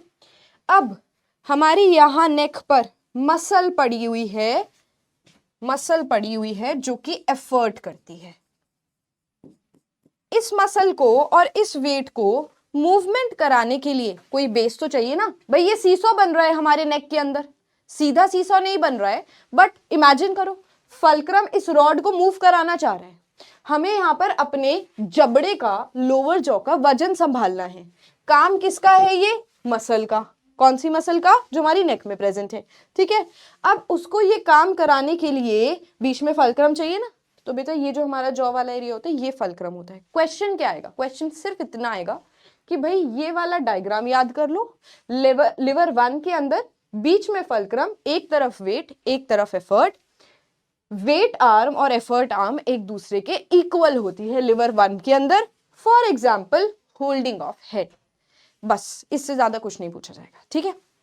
ये फिगर्स भी हटा रही हूं मैं, ये भी तुम्हें अभी कंफ्यूज ही करेंगे, इतना दिया ही नहीं हुआ बुक के अंदर, सो आई एम रिमूविंग दिस, ठीक है। चलो आगे बढ़ते हैं। लिवर टू के अंदर, लिवर टू के अंदर, लिवर टू में क्या होता है, in lever two you remember the acronym free. तो लिवर टू में बीच में क्या आ जाएगा, आर आ जाएगा, ठीक है। यहां पर हमने आर लगा दिया। व्हाट इज आर, रेजिस्टेंस या फिर it is also W.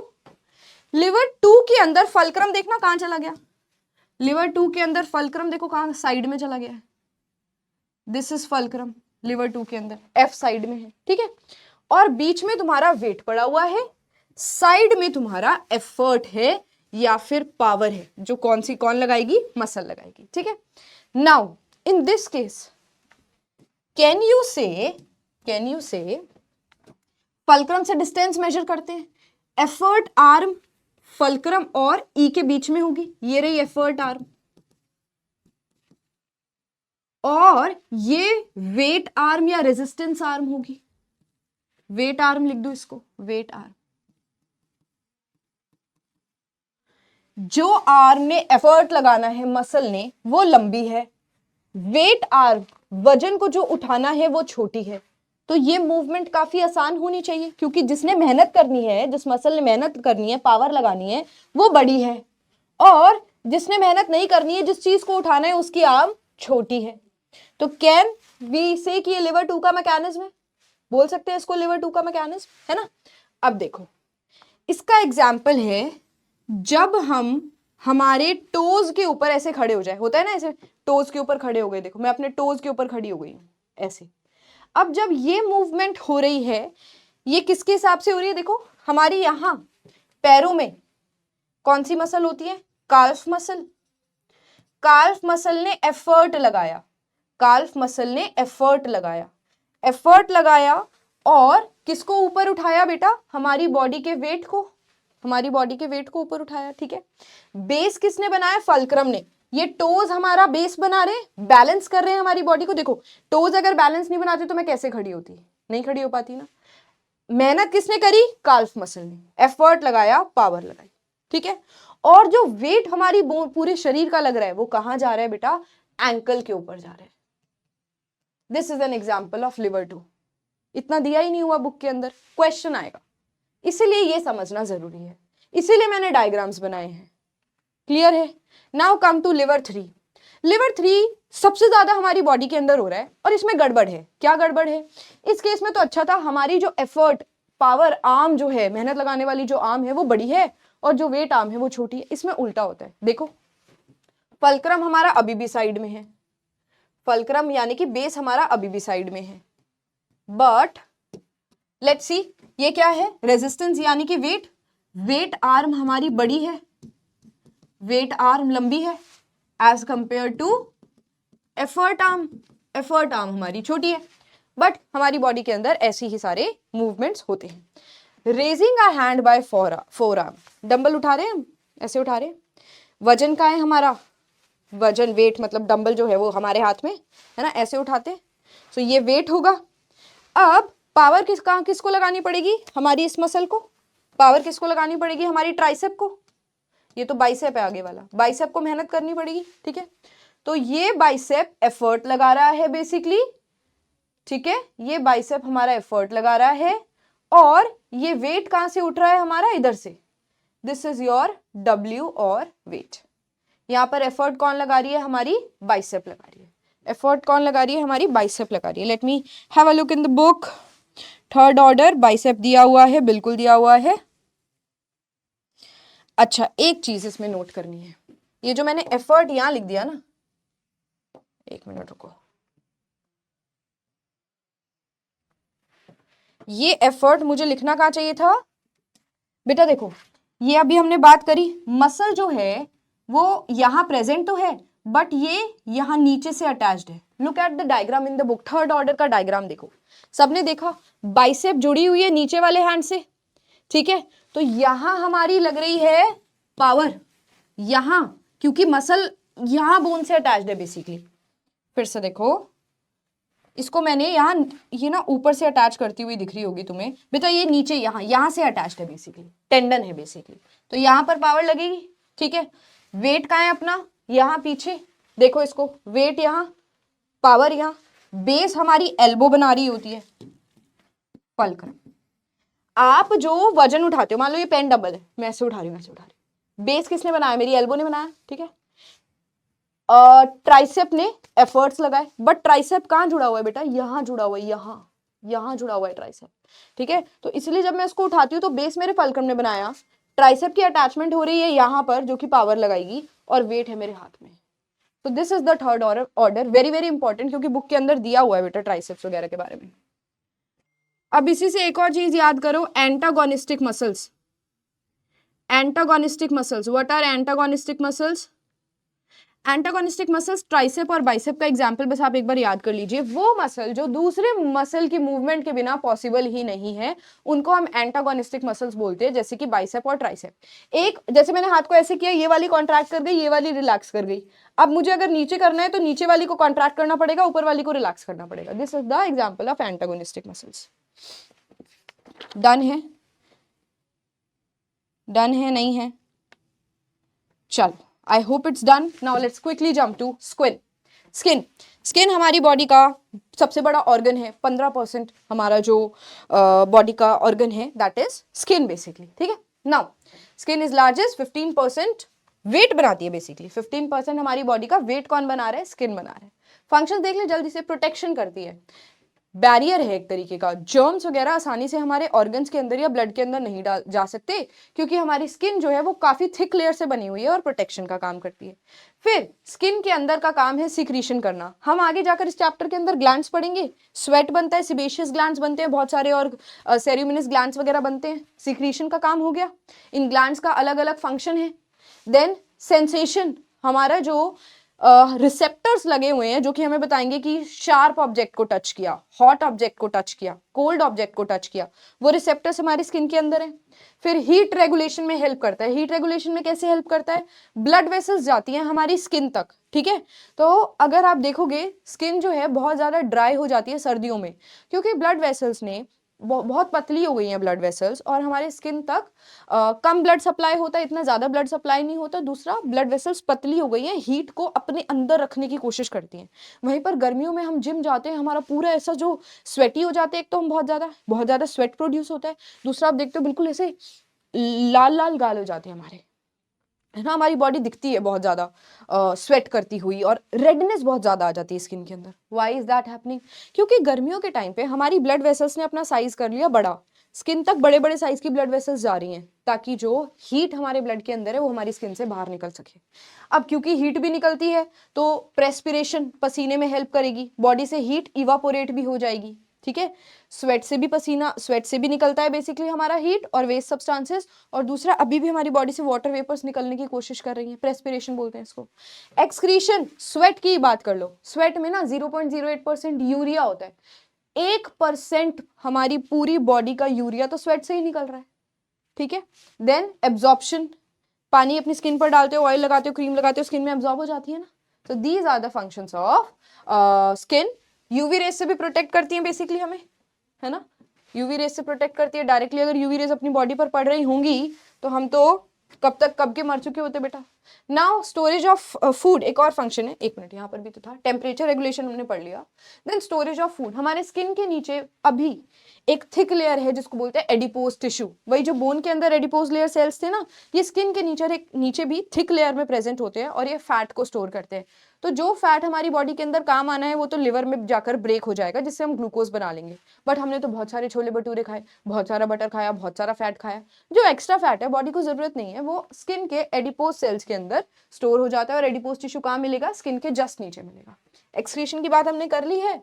Synthesis of vitamin D, this is important. Skin हमारा विटामिन डी सिंथेसाइज करता है अगर हम सनशाइन में बैठेंगे तो। बोलते हैं ना विटामिन डी की कमी है तो डॉक्टर बोलते हैं धूप में बैठो, हमारी बॉडी नहीं बनाती है खुद, ठीक है। Next, grip. ये आपने बहुत देर पानी में हाथ डाला होगा तो आपकी स्किन जो है वो बहुत ज्यादा ऐसे रिंकल्ड हो जाती है। तो हम किसी चीज को जब होल्ड करेंगे ताकि हम फिसल ना जाए, इसलिए ग्रिप बना लेती है, पकड़ स्किन बोलते हैं। पानी में जाने के बाद ही क्यों होता है? पानी में ऐसा क्या होता है? क्योंकि पानी में हम ज्यादा किसी चीज को पकड़ेंगे तो फिसलने के चांसेस ज्यादा होते हैं, फ्रिक्शन कम हो जाते हैं। तो फ्रिक्शन को इंक्रीज करने के लिए हमारी स्किन ने जादू दिखाया और पकड़ स्किन कर ली ग्रिप बनाने के लिए। Now let's talk about structure of skin. अपनी अपनी अपनी त्वचा को देखो, जो तुम सुंदर सुंदर अपनी त्वचा देख रहे हो, मुलायम मुलायम त्वचा देख रहे हो, वो क्या है? वो है एपिडर्मिस, ठीक है। एपिडर्मिस को काट दो, सच में नहीं काट रहे, बस इमेजिन करो काट दिया। उसके जस्ट नीचे हमें मिलेगी डर्मिस, ठीक है।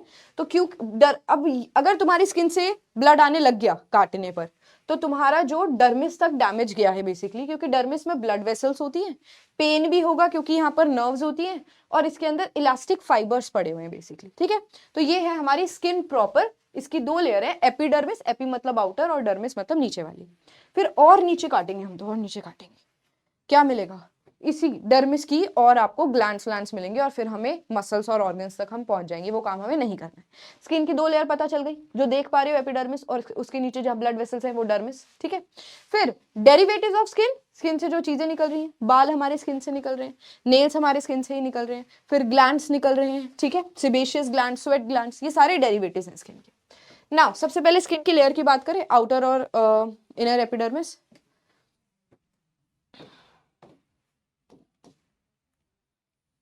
चलो यहां पर है, out epidermis is thinner part, बाहर वाली जो पार्ट है ना ये काफी थिन होता है, डर्मिस थिक होता है।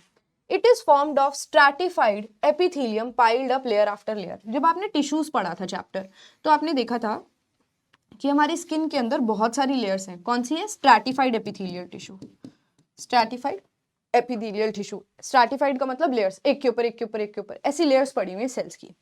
एपिडर्मिस कुछ जगह पर हमारी बॉडी में थिक भी है, जैसे हमारे पाल्म में, यहाँ पर आसानी से चोट नहीं लगती। यहाँ पर अगर तुम ऐसे हल्का सा ब्लेड से कट करोगे ना, आसानी से खून नहीं आएगा, क्योंकि this layer is quite thick.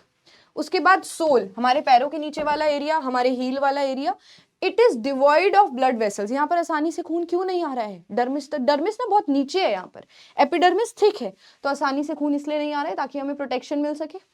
Then epidermis की 3 रीजन्स हैं, 3 लेयर्स हैं। सबसे बाहर वाली लेयर, अभी तुम सर्दियों का टाइम है, अभी हमारी स्किन बहुत ज्यादा व्हाइटिश, अगर तुम मॉइस्चराइजर नहीं लगाओगे तो स्किन को ऐसे तुम खुरेद के देखोगे ना, ऐसे पाउडरी सा सब्सटेंस निकलेगा।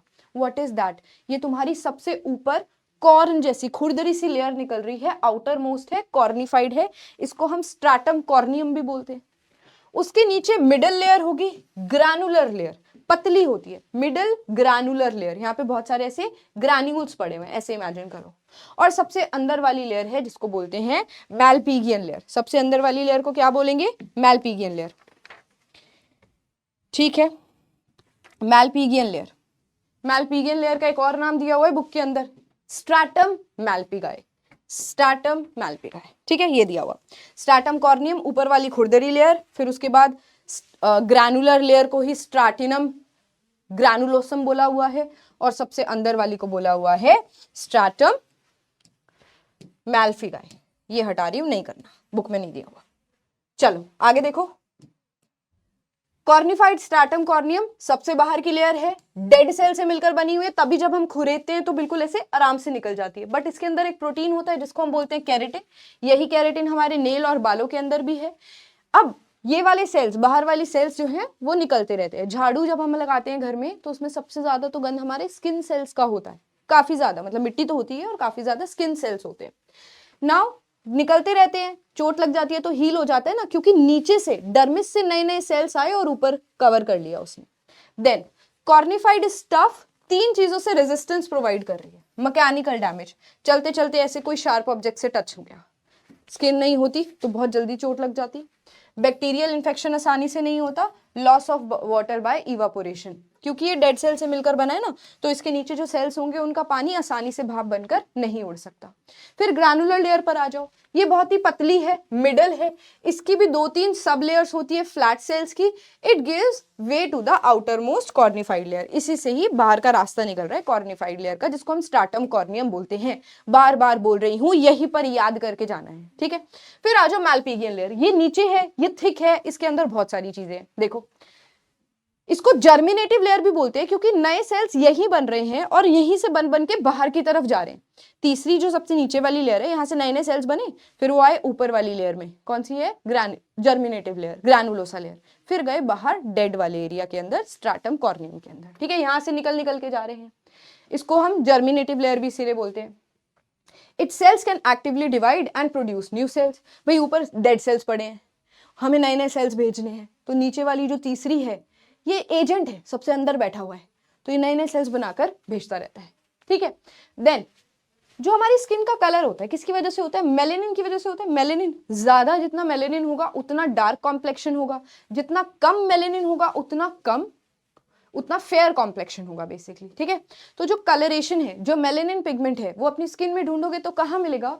वो मिलेगा बेटा आपको मैलपीगियन लेयर के अंदर, मैलपीगियन लेयर के अंदर। क्लियर? डन? याद हो जाएगा। नेक्स्ट, 2 एबनॉर्मल कंडीशंस दी हुए हैं अपनी स्किन के अंदर। इस पर्सन को देखो, कहीं पर डार्क मेलेनिन है, मतलब डार्क है, कहीं पर लाइट है। ऐसी कंडीशन को हम क्या बोलते हैं? विटिलिगो या फिर ल्यूकोडर्मा। पैचेस में मेलेनिन गायब हो रहा है। इस पर्सन के अंदर वैसे नॉर्मल मेलेनिन पूरी जगह प्रेजेंट था, ज्यादा मेलेनिन था क्योंकि पर्सन डार्क कलर का दिख रहा है, बट फिर कुछ कुछ जगह से ना मेलेनिन गायब होने लग गया। जहां से मेलेनिन गायब होने लगे वहां से पर्सन के पैचेस पड़ गए। इसका अभी तक कॉज नहीं पता चला है लोगों को। उसके बाद एल्बिनिज्म, मतलब पूरा का पूरा मेलेनिन गायब हो गया, इतना ज्यादा बंदे का बिल्कुल ही कलर्स ही नहीं दिखते हैं किसी चीज के, बालों का कलर भी उतरने लग जाता है, आईलिड्स, आईब्रोज, सारी चीजें व्हाइट होने लग जाती है क्योंकि मेलेनिन बॉडी से खत्म ही हो गया है। So this condition is known as albinism, ठीक है। ये जेनेटिक बीमारी है, जन्म से होती है बीमारी।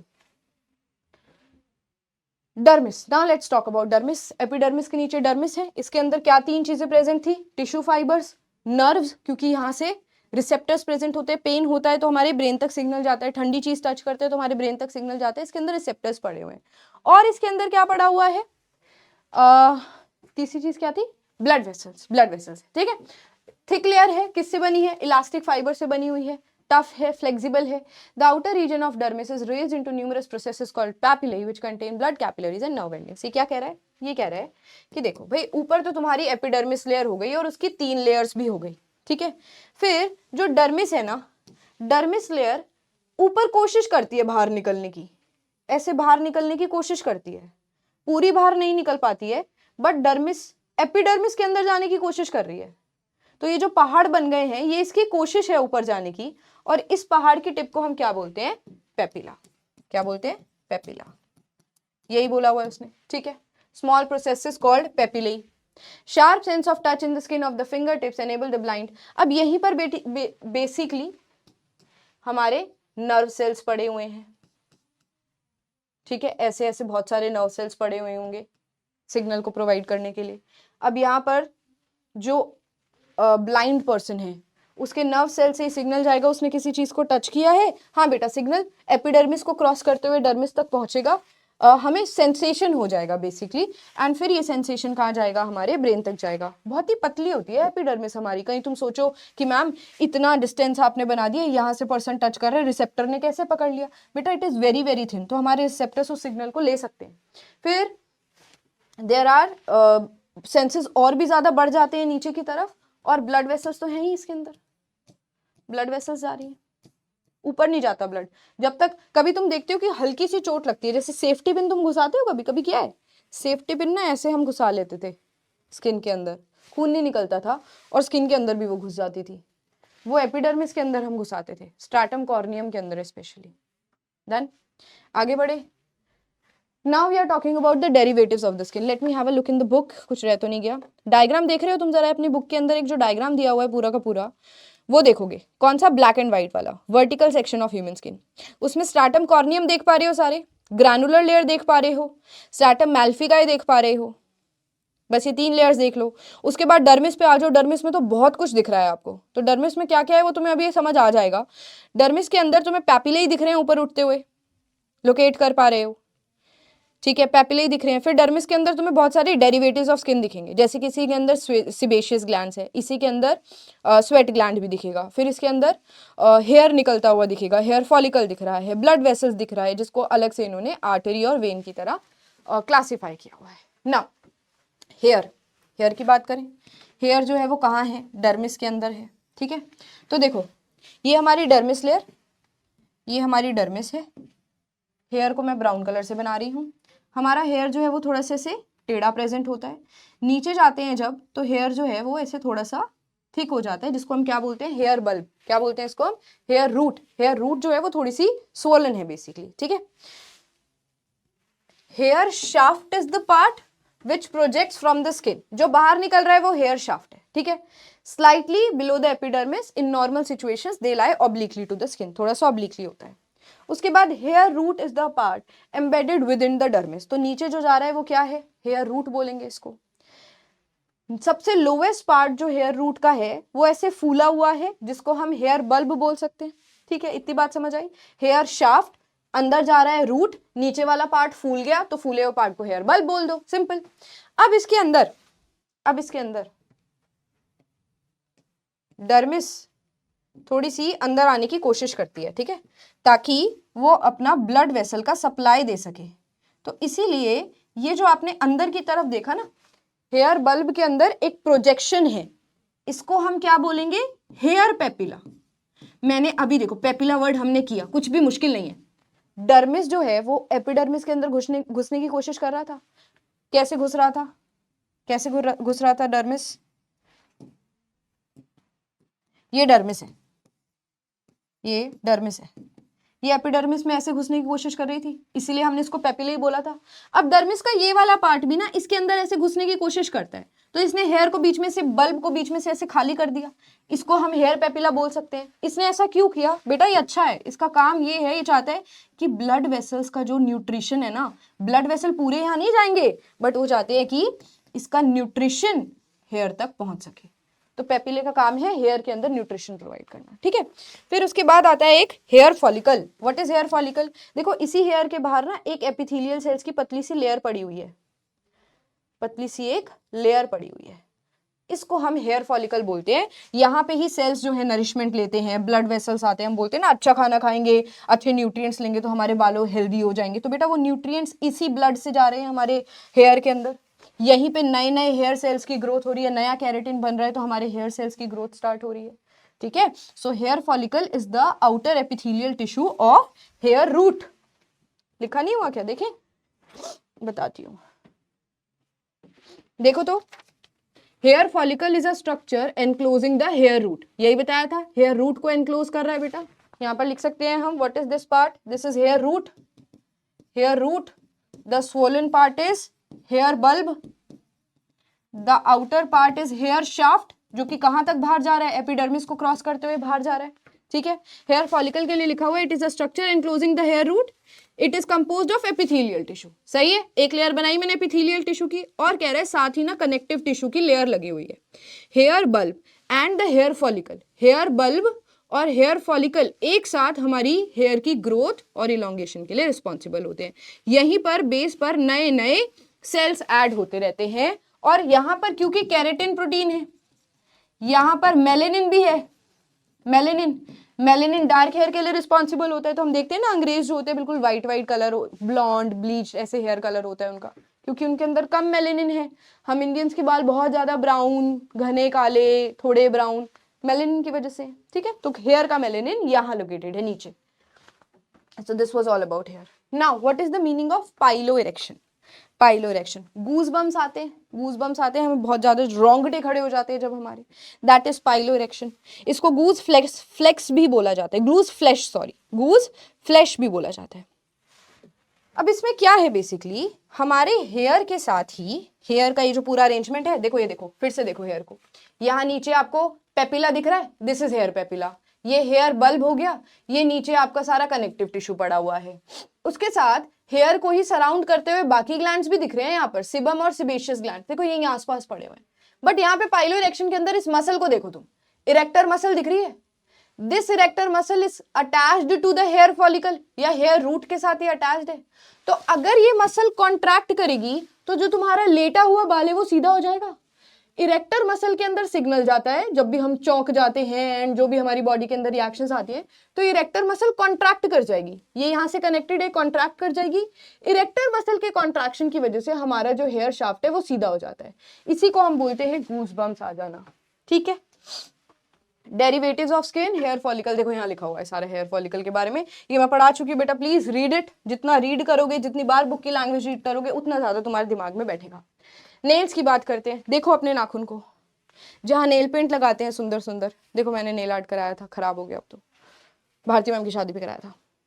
तो ये जो नेल आर्ट है ना, जिसपे हम नेल पेंट लगा रहे हैं, इसको हम नेल प्लेट बोलते हैं। क्या बोलते हैं? Nail plate. ठीक है, काफी सारे नेल्स में यहाँ पर लास्ट में एक व्हाइट कलर का स्ट्रक्चर दिखता है, इसको हम क्यूटिकल बोलते हैं।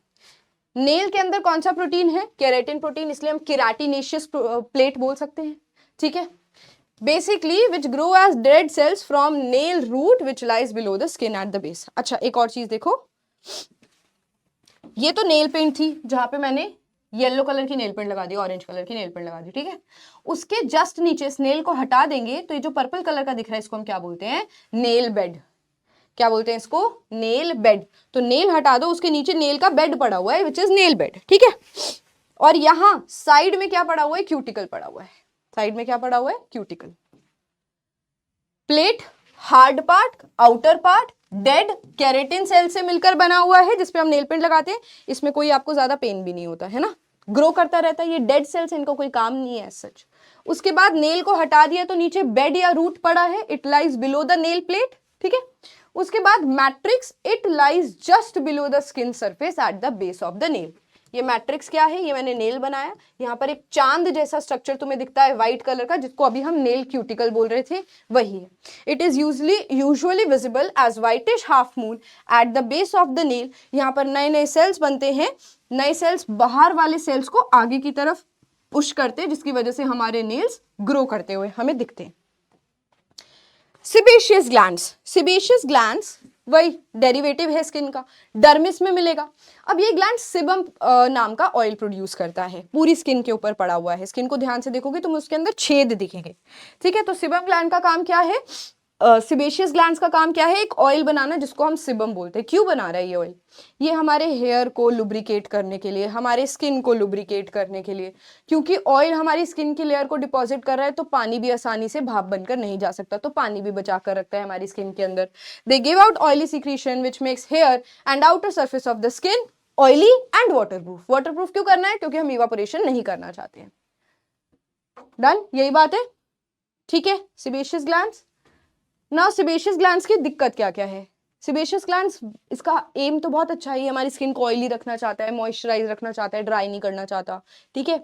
बट इसकी वजह से ना पिंपल्स हो जाते हैं, क्योंकि जब हमारी बॉडी के अंदर हार्मोनल चेंजेस होते हैं या जब बहुत ज़्यादा गर्मी होती है तो हमारी बॉडी बहुत ज़्यादा ऑयल प्रोड्यूस करना शुरू कर देती है। तुमने देखा होगा गर्मी में बहुत ज़्यादा पिंपल्स हो जाते हैं। तो मान लो ये स्किन का पोर है, यहाँ से ऑयल बाहर निकल गया। अब ये जो ऑयल है, हम धूप मिट्टी में घूम रहे हैं, पॉल्यूशन में घूम रहे हैं, तो जो मिट्टी थी वो हमारे यहाँ पर चिपक गई, यहाँ पर ऑयल के साथ मिट्टी चिपक गई। हमने घर जाकर फेस वॉश करा नहीं, गर्मियों में हम 2-3 बार फेस वॉश कर लेंगे, बट हमारा एक्सपोजर ज़्यादा होता है धूप वगैरह मिट्टी वगैरह से, है ना। तो यहाँ पर ऑयल और मिट्टी और बैक्टीरिया भी आ गए यहाँ पर साथ में पार्टी करने, तीनों चीज़ों ने मिलकर क्या कर लिया? एक पिंपल बना दिया। पढ़ो इसको, sebum accumulation causes growth of bacteria because it is nutritive. Sebum के अंदर खाना होता है, न्यूट्रिएंट्स होते हैं, तो बैक्टीरिया सोचता है ओहो स्किन पे तो पार्टी चल रही है, तो बैक्टीरिया जाकर हमें पिंपल कर सकते हैं, वो एरिया इन्फेक्टेड हो जाएगा और ये हमें ऐसे पिंपल कर देगा। एक्ने और पिंपल ज्यादा डिफरेंट नहीं है, एक्ने हार्मोन से ज्यादा रिलेटेड है। तो जब प्यूबर्टी में, जो तुम्हारी एज अभी है प्यूबर्टी वाली, तो तुम्हारी बॉडी के अंदर नेचुरली बहुत सारे हार्मोन्स बन रहे हैं, हार्मोन की वजह से हमारे ऑयल सिक्रीशन ज्यादा हो जाता है, इसीलिए बेटा ऐसे एक्ने बहुत ही कॉमन है, हार्मोनल चेंजेस की वजह से ठीक हो जाएंगे। इनको बर्स्ट मत करना, नहीं तो मार्क्स रह जाते हैं। तो अभी जो हो रहा है बॉडी फेस के ऊपर उसको रहने दो, अगर बहुत ज़्यादा हो रहा है तो डॉक्टर को कंसल्ट कराओ, खुद कुछ भी मत करना, क्योंकि अगर इसके मार्क्स रह जाएंगे ना फिर वो मार्क्स बहुत दिक्कत देते हैं, ठीक है। बट ये सबको होता है, it is very normal. Sebaceous glands inflamed हो जाते हैं हार्मोन्स की वजह से, it is one of the commonest problems in adolescence. Black head सबको होती है, ब्लैक हेड, स्किन पर पोर है, ऑयल निकल रहा है, वहां पर डर्ट आकर चिपक गई, अब डर्ट और ऑयल ने मिलकर काला काला सब्सटेंस बना लिया और काफी हार्ड हो गया, दैट इज ब्लैक हेड, है ना। It is clogged with dead skin cells. अच्छा, इसके डेड स्किन सेल्स भी होते हैं इसमें साथ साथ, और वो भी होता है dead skin cells, dirt, and क्योंकि इसका ऑक्सीडेशन हो गया इसलिए काले हो जाते हैं, ऑक्सीजन के साथ कांटेक्ट में आने की वजह से ये ब्लैक हो जाते हैं। स्वेट ग्लैंड्स, स्वेट ग्लैंड्स दिख रहा है इतना घूमा हुआ गोलमोल सा, दिस इज स्वेट ग्लैंड, हमारी स्किन के ऊपर बाहर निकलता है और एक छेद बनाते हैं जिसको हम पोर बोलते हैं। Now one is deeper. अब अच्छा, स्वेट ग्लैंड के ना दो पार्ट है, एक अंदर वाला पार्ट है जिसको हम बोलते हैं deeper part which is secretory part, क्योंकि ये यहाँ से स्वेट प्रोड्यूस कर रहा है, और उसके ऊपर वाले पार्ट को हम बोलते हैं एक्सक्रीटरी पार्ट। ऊपर वाला जो पार्ट है उसको हम क्या बोलते हैं? एक्सक्रीटरी पार्ट, क्योंकि वहां से उसने एक्सक्रीशन करा दिया। एक्सक्रीशन किस चीज का करा दिया भाई? हम इसको एक्सक्रीशन क्यों बोल रहे हैं? एक्सक्रीशन का मतलब तो removal of waste substances from the body है। स्वेट ग्लैंड का मकसद, स्वेट ग्लैंड दुनिया में आया, इंसानों में आया ताकि जब बहुत ज़्यादा गर्मी हो और वो पसीना बनाए, मतलब बहुत ज़्यादा गर्मी है और फैन नहीं चल रहा है, एसी नहीं चल रहा है, तो व्हाट हैपन्स, बहुत ज़्यादा हमारा बॉडी से वाटर बाहर आता है, फिर वो वाटर जब इवापोरेट होगा गर्मी में तो हमारी बॉडी की हीट को साथ लेकर इवापोरेट होगा, तो हमें बड़ा कूलिंग इफेक्ट लगेगा। स्वेट ग्लैंड का ये मकसद था, इसलिए आया वो हमारे अंदर। बट स्वेट ग्लैंड ने एक और काम कर दिया जिसकी वजह से हमने उसके आधे हिस्से को एक्सक्रीटरी पार्ट बोला। जब वो हमारी बॉडी से पानी लेकर उड़ रहा है ना, तो वो साथ साथ अपने अंदर से यूरिया भी लेकर जा रहा है, हमारी बॉडी से सोडियम क्लोराइड सॉल्ट भी लेकर जा रहा है, तो इसलिए हम बोलते हैं कि इसने तो एक्सक्रीशन करा दिया, इसने तो यूरिन का थोड़ा थोड़ा पार्ट हमारी बॉडी से रिमूव करा दिया। Sweat consist of 99% water, 0.2 to 0.5% of salt, कौन सा? सोडियम क्लोराइड, और थोड़ा बहुत urea which is 0.08%। Urea lost जो होता है तो हमारी बॉडी से 1% टोटल यूरिया तो स्वेट की फॉर्म में ही रिमूव हो जाता है। फिर आते हैं mammary glands. Mammary glands male और फीमेल दोनों में है, और ये स्वेट ग्लैंड्स की ही मॉडिफिकेशन है। मतलब स्वेट ग्लैंड ने सोचा कि यार स्वेट तो बना ही रहा हूँ, क्यों ना मैं मिल्क भी बनाना शुरू कर दूं, तो बन गया मेमोरी ग्लैंड। मेल्स के अंदर रूडिमेंट्री है, मतलब नॉन फंक्शनल, फीमेल्स के अंदर डेवलप करते हैं प्यूबर्टी के टाइम पर, क्योंकि अच्छा इसका स्ट्रक्चर भी एक बार आप देखोगे, ये है memory gland use for production of milk. Memory gland में सेंटर में निपल होता है, मेल फीमेल दोनों में होता है, ठीक है। अब अगर आप देखो निपल के अंदर हम देखेंगे मिल्क डक्ट जा रही है, मिल्क डक्ट मतलब मिल्क को लाने वाली ट्यूब, कितनी होती है 15-20 मिल्क डक्ट होती हैं, ठीक है। फिर वो मिल्क डक्ट ऊपर जाकर 15-20 एल्वियोलाई जैसे स्ट्रक्चर में प्रेजेंट होती हैं, यहीं पर मिल्क प्रोडक्शन स्टार्ट होता है। मिल्क प्रोडक्शन के लिए कौन सा हार्मोन रिस्पॉन्सिबल है, प्रोलैक्टिन हार्मोन रिस्पॉन्सिबल है। The hormone prolactin controls the milk production. कोई दिक्कत इसके अंदर? निपल एरियोला फैट पार्ट है बेसिकली बेटा, देखो ये तो आपने डक्ट पढ़ ली, ये आपने एल्वियोलर सेल्स पढ़ लिए, इसके बाहर बहुत सारा फैट स्टोर्ड होता है which is it we call it areolar part. Next, ये मेमोरी ग्लैंड्स नहीं है बेटा, मीबोमियन ग्लैंड, ये सिबेशियस ग्लैंड्स है। अब स्वेट ग्लैंड ने अपने आप को मॉडिफिकेशन कर लिया, सिबेशियस ग्लैंड कहता है मैं क्या सारी जिंदगी ऑयल बनाता रहूं, ठीक है मेरा काम ऑयल बनाना का है बट आंखों को भी मेरी जरूरत है। Meibomian glands are modified sebaceous glands जो हमारी आईलिड के मार्जिन पर ओपन होते हैं। ये हमारी आईलिड है, इसकी मार्जिन पे ये ग्लैंड्स पड़े हुए हैं, लैक्रिमल ग्लैंड टीयर बनाने के लिए थे।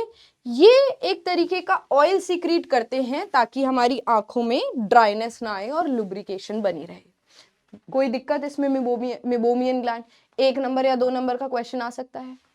कहाँ है? हमारी आंखों में है। उसके बाद है सेरुमिनियस ग्लैंड, हमारी ईयर वैक्स का दूसरा नाम क्या होता है? सेर्यूमेन। अब ये सेर्यूमेन हमारी बेसिकली ईयर के अंदर प्रेजेंट है। ईयर में वैक्स होना बहुत ज्यादा जरूरी है ताकि कोई भी मच्छर कोई भी बैक्टीरिया हमारी आंखों के अंदर अचानक से एंटर ना कर सके, थोड़ा एक रेजिस्टेंस मिले, उनको रुकावट मिले, इसीलिए हमारी आंखों में, आंखें नहीं कानों के अंदर ईयर वैक्स बनता है जिसको सेर्यूमन बोलते हैं।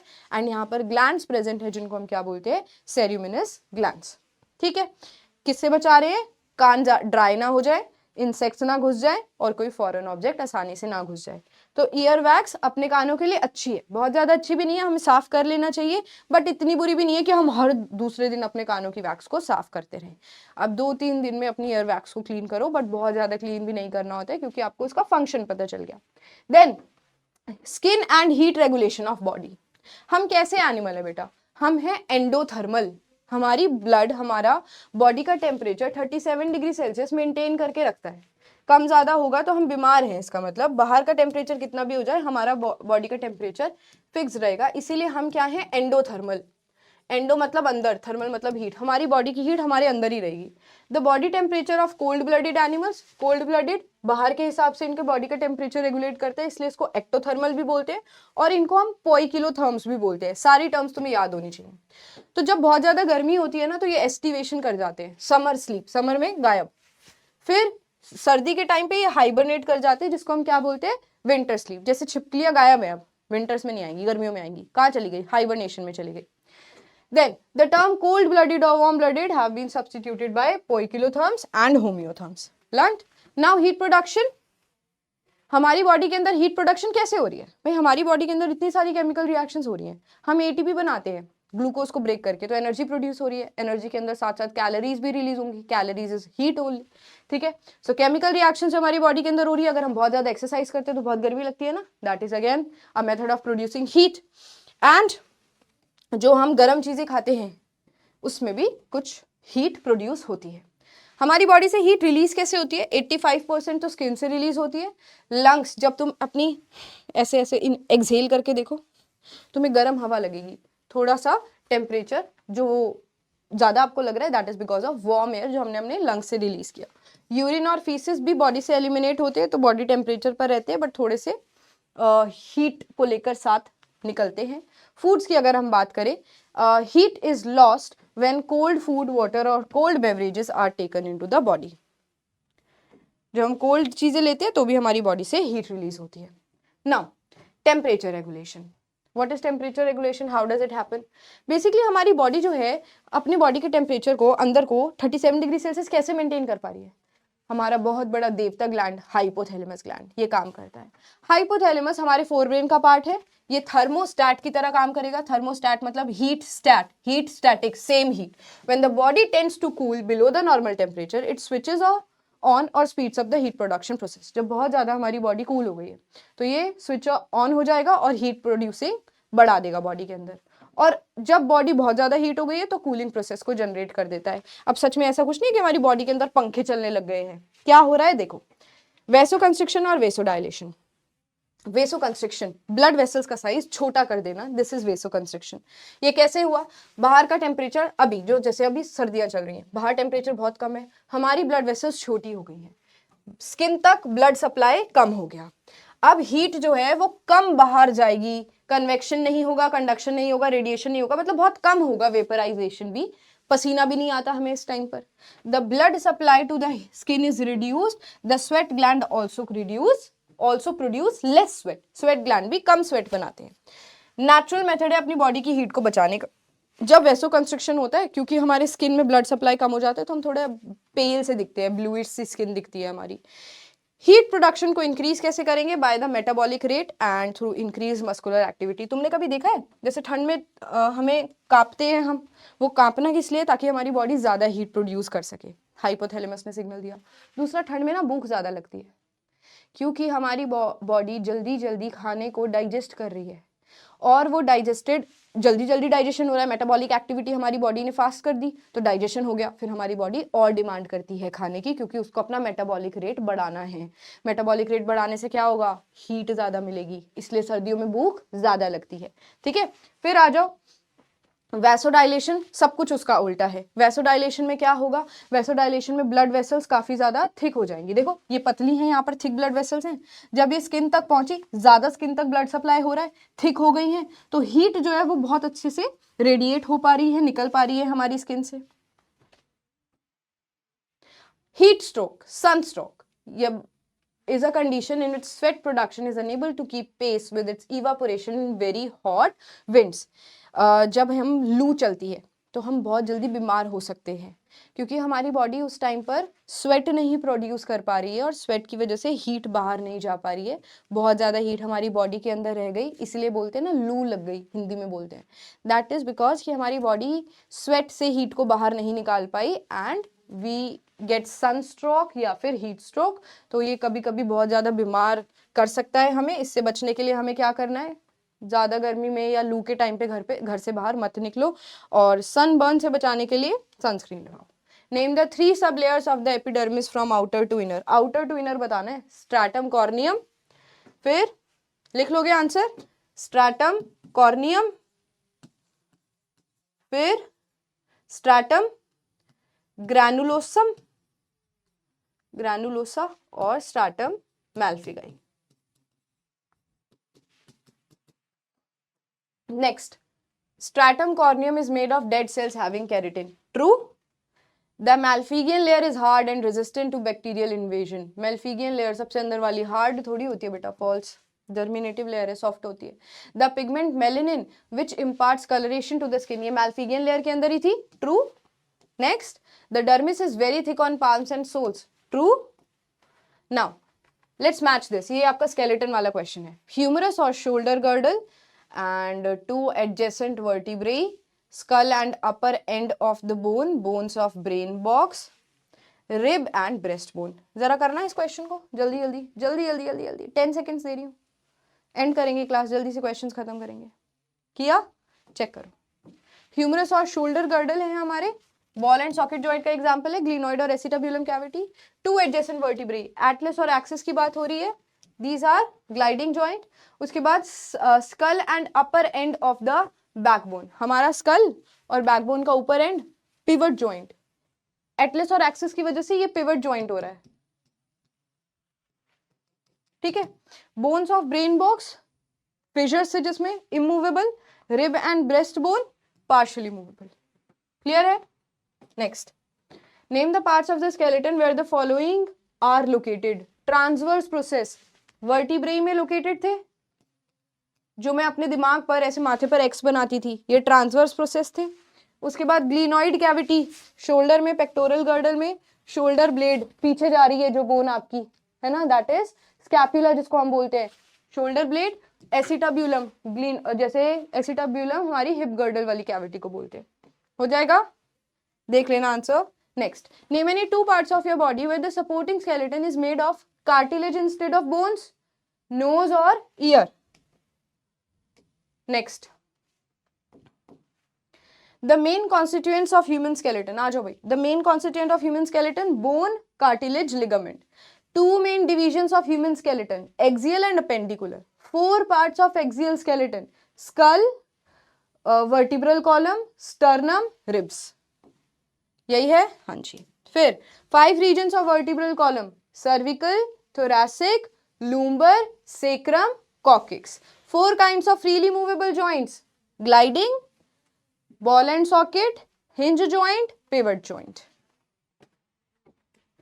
जैसे मेरे को अभी आंसर्स याद है, मैं फिर भी भूल जाऊंगी, तुम्हें नहीं भूलने, ठीक है. Name the technical term for each of the following. Knee cap is पैटेला, shoulder blade पीछे की तरफ, स्कैपुला, कोलर बोन का फैंसी नेम यहाँ पर थी clavicle, breast bone, sternum, bones in the palm, हाथ में ये लंबी लंबी, मेटा फेलेंजेस, ये वाली सिर्फ फेलेंजेस, ठीक है. सॉरी मेटाकार्पल्स, ये क्या है, मेटाकार्पल्स है, पाल्म में पूछा है, कार्पल्स. नेक्स्ट, डिफाइन करना है स्केलेटन सिस्टम को. स्केलेटल सिस्टम हमारा इंटरनल फ्रेमवर्क है बोन्स का, जिसके अंदर कार्टिलेज भी है और लिगामेंट भी है और टेंडन्स भी हैं, ताकि मूवमेंट हो सके, प्रोटेक्शन हो सके, लेवरेज मिल सके ह्यूमन बॉडी को. बोन मैरो, बोन के अंदर कैविटी के अंदर प्रेजेंट होता है, 2 टाइप का होता है, येलो और रेड, काफी सॉफ्ट और स्पंजी होता है. नाउ लेट्स टॉक अबाउट क्या है थर्ड है ग्रिस्टिस. ये तुमने नहीं पढ़ा, पढ़ो इसको. अ pad of cartilage intervertebral disc that forms a kind of cushion between 2 vertebrae is called gristle. यहाँ पर एक पहली वर्टिब्रे, फिर दूसरी वर्टिब्रे, ऐसे करके हमारी बहुत सारी वर्टिब्रे हैं. इनके क्या हो गया, इनके बीच में एक कुशन जैसा स्ट्रक्चर प्रोवाइड कर रहा है, दैट इज क्रिस्टल. ठीक है, हो जाएगा. नेक्स्ट, एक मिनट.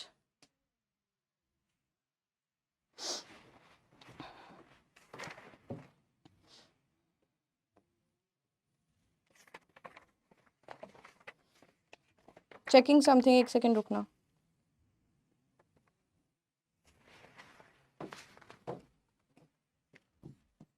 स्पेलिंग गलत है, इट्स ग्रिस्टल. ठीक है, चलो. Now next is joint. Pivot है बेटा, पिवट जॉइंट. सॉरी, यहाँ पे थोड़ी सी टाइपिंग एरर है. Pivot joint, joint that allow rotation on axis is called pivot joint. Easy. Example भी लिख सकते हो, एटलस और axis. Antagonistic muscles, antagonistic muscles. Example, with example you will explain this. The muscles which are working opposite to each other, for example bicep and tricep. The bicep muscle, when the bicep muscle contracts, tricep relaxes, and when the tricep relaxes, when the tricep contracts, bicep relaxes. ठीक है, तो इसकी definition आप book में से लिख सकते हो. With example you have to explain this. Basically opposing movement है. नेम द वर्टिब्रा, यही तो पढ़ी है हमने सबसे पहले. कौन सी है वर्टिब्रा?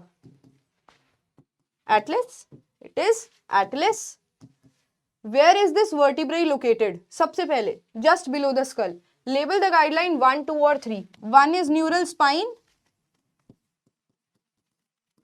2 इज न्यूरल कैनाल, बीच वाली कैविटी, और थर्ड को हम क्या बोलते हैं? बॉडी बोलते हैं. Body of centrum, neural spine, neural canal. ठीक है. अच्छा, इसने लिखा है thoracic region of vertebral column, और that is actually your thoracic vertebrae. Thoracic vertebrae क्यों लिखा है? Okay, let me tell you. वैसे अगर आप ये भी लिखाओगे तो इसमें कुछ गलत नहीं है, बिकॉज डायग्राम तो मोस्टली सबका सेम है. बट क्योंकि इसके ये वैसे इसमें आंसर लिख दिया उसका, वो मैं आंसर वाली हटा रही हूँ. ये तुम्हें पता होना चाहिए, लेबलिंग वाले पार्ट्स पता होने चाहिए.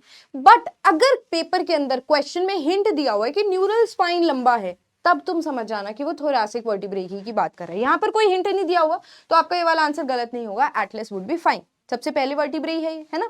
7 सर्विकल वर्टिब्रे की पहले वाली कौन सी थी? एटलस. उसके नीचे थी एक्सिस. बट अगर कहीं भी हिंट दिया हुआ है कि आपकी थोरैसिक वर्टिब्रे का हिंट दिया हुआ है that it has a neural spine, long neural spine, तब आप समझ जाएंगे थोरैसिक वर्टिब्रे की बात हो रही है. तब अगर एटलस लिख कर आओगे तो आंसर गलत हो जाएगा. ठीक है. Now draw the NEET diagram of the internal structure of the long bone and label the following parts. Bone बनाई, हाइलिन कार्टिलेज यहाँ बाउंड्री पर दिखा देना. उसके बाद फैटी येलो बोन मैरो यहाँ सेंटर में दिखा देना. इस तरीके से। फिर लिगामेंट कहाँ दिखाओगे? लिगामेंट यहाँ दिखाना बाहर की तरफ, क्योंकि यहाँ दूसरी बोन होगी और लिगामेंट उसको ज्वाइन कर रहा होगा। स्पॉन्जी रेड बोन मैरो यहाँ दिखाओगे, कॉम्पैक्ट डेंस बोन यहाँ बाहर दिखाओगे जिसमें कैल्शियम और फॉस्फोरस दिखा दोगे, हो जाएगा। Next, the contraction of dash muscle pull the hair to the somewhat vertical position. What is the answer? Erector muscle. The oily secretion makes the skin waterproof. The oily secretion, sebum. Dash of the skin is composed of flattened dead cells. सबसे topmost layer stratum corneum. The hard part of nail is termed as nail plate. Dash glands open on the margin of the eyelids. Meibomian gland. Meibomian gland. Next, keratin protect us from UV rays. False. Melanin protect us from UV rays. Melanin protect करता है बेटा. Then vitamin E can be synthesized when skin is exposed to sunlight. Vitamin D बेटा, vitamin E नहीं. This is also false. Blackheads are caused due to hormonal influence and inflammation of the sebaceous glands. Hormonal influence and inflammation. No, this is false. Ceruminous glands are modified sweat glands. Ceruminous glands are modified sweat glands. False. Sebaceous glands है ना ये तो. Optimum temperature for our enzymatic activity is 41 to 45 degree Celsius. बेटा हमारी body temperature के साथ ही रहेगा ना 35 to 40 degree Celsius. I hope the answers are clear. How does our skin provide protection to our body against the following? Entry of germs से कैसे बचाता है? By checks the entry of toxic substances or the agents causing infection in the body. Then excessive loss of heat in severe cold by basically excessive loss of heat in severe cold. यहाँ पे simple vasoconstriction लिखाओ ना तो भी ठीक है, उल्टा ज्यादा अच्छा आंसर मिलेगा वेसोकंस्ट्रिक्शन लिखाएंगे तो। Entry of harmful UV rays, ये कैसे बचाएगा? मेलेनिन है हमारी स्किन के अंदर, तो मेलेनिन यूवी रेज से बचाता है। सो बच्चों हमने सब कुछ यहाँ डिटेल में देख लिया है। I hope all the chapters, both the chapters are clear to you and along with question practice, and please remember that it is the revision. And मुझे लगता है आपको क्वेश्चन प्रैक्टिस में बहुत हेल्प होगी। ये चैप्टर्स बहुत इंपॉर्टेंट है, बच्चों को थोड़ी डिफिकल्टीज भी होती है। सो बहुत अच्छे से हमने इस चैप्टर को करा है। All the best for your exams. इस चैप्टर की बहुत डिमांड थी कि स्केलेटन चैप्टर भी चाहिए और स्किन चैप्टर भी चाहिए, तो मैंने दोनों को कंबाइन करके आपको भेज दिया है। एंड हम जल्दी मिलेंगे नेक्स्ट लेक्चर में, तब तक के लिए अपना ध्यान रखो बच्चों। Bye bye.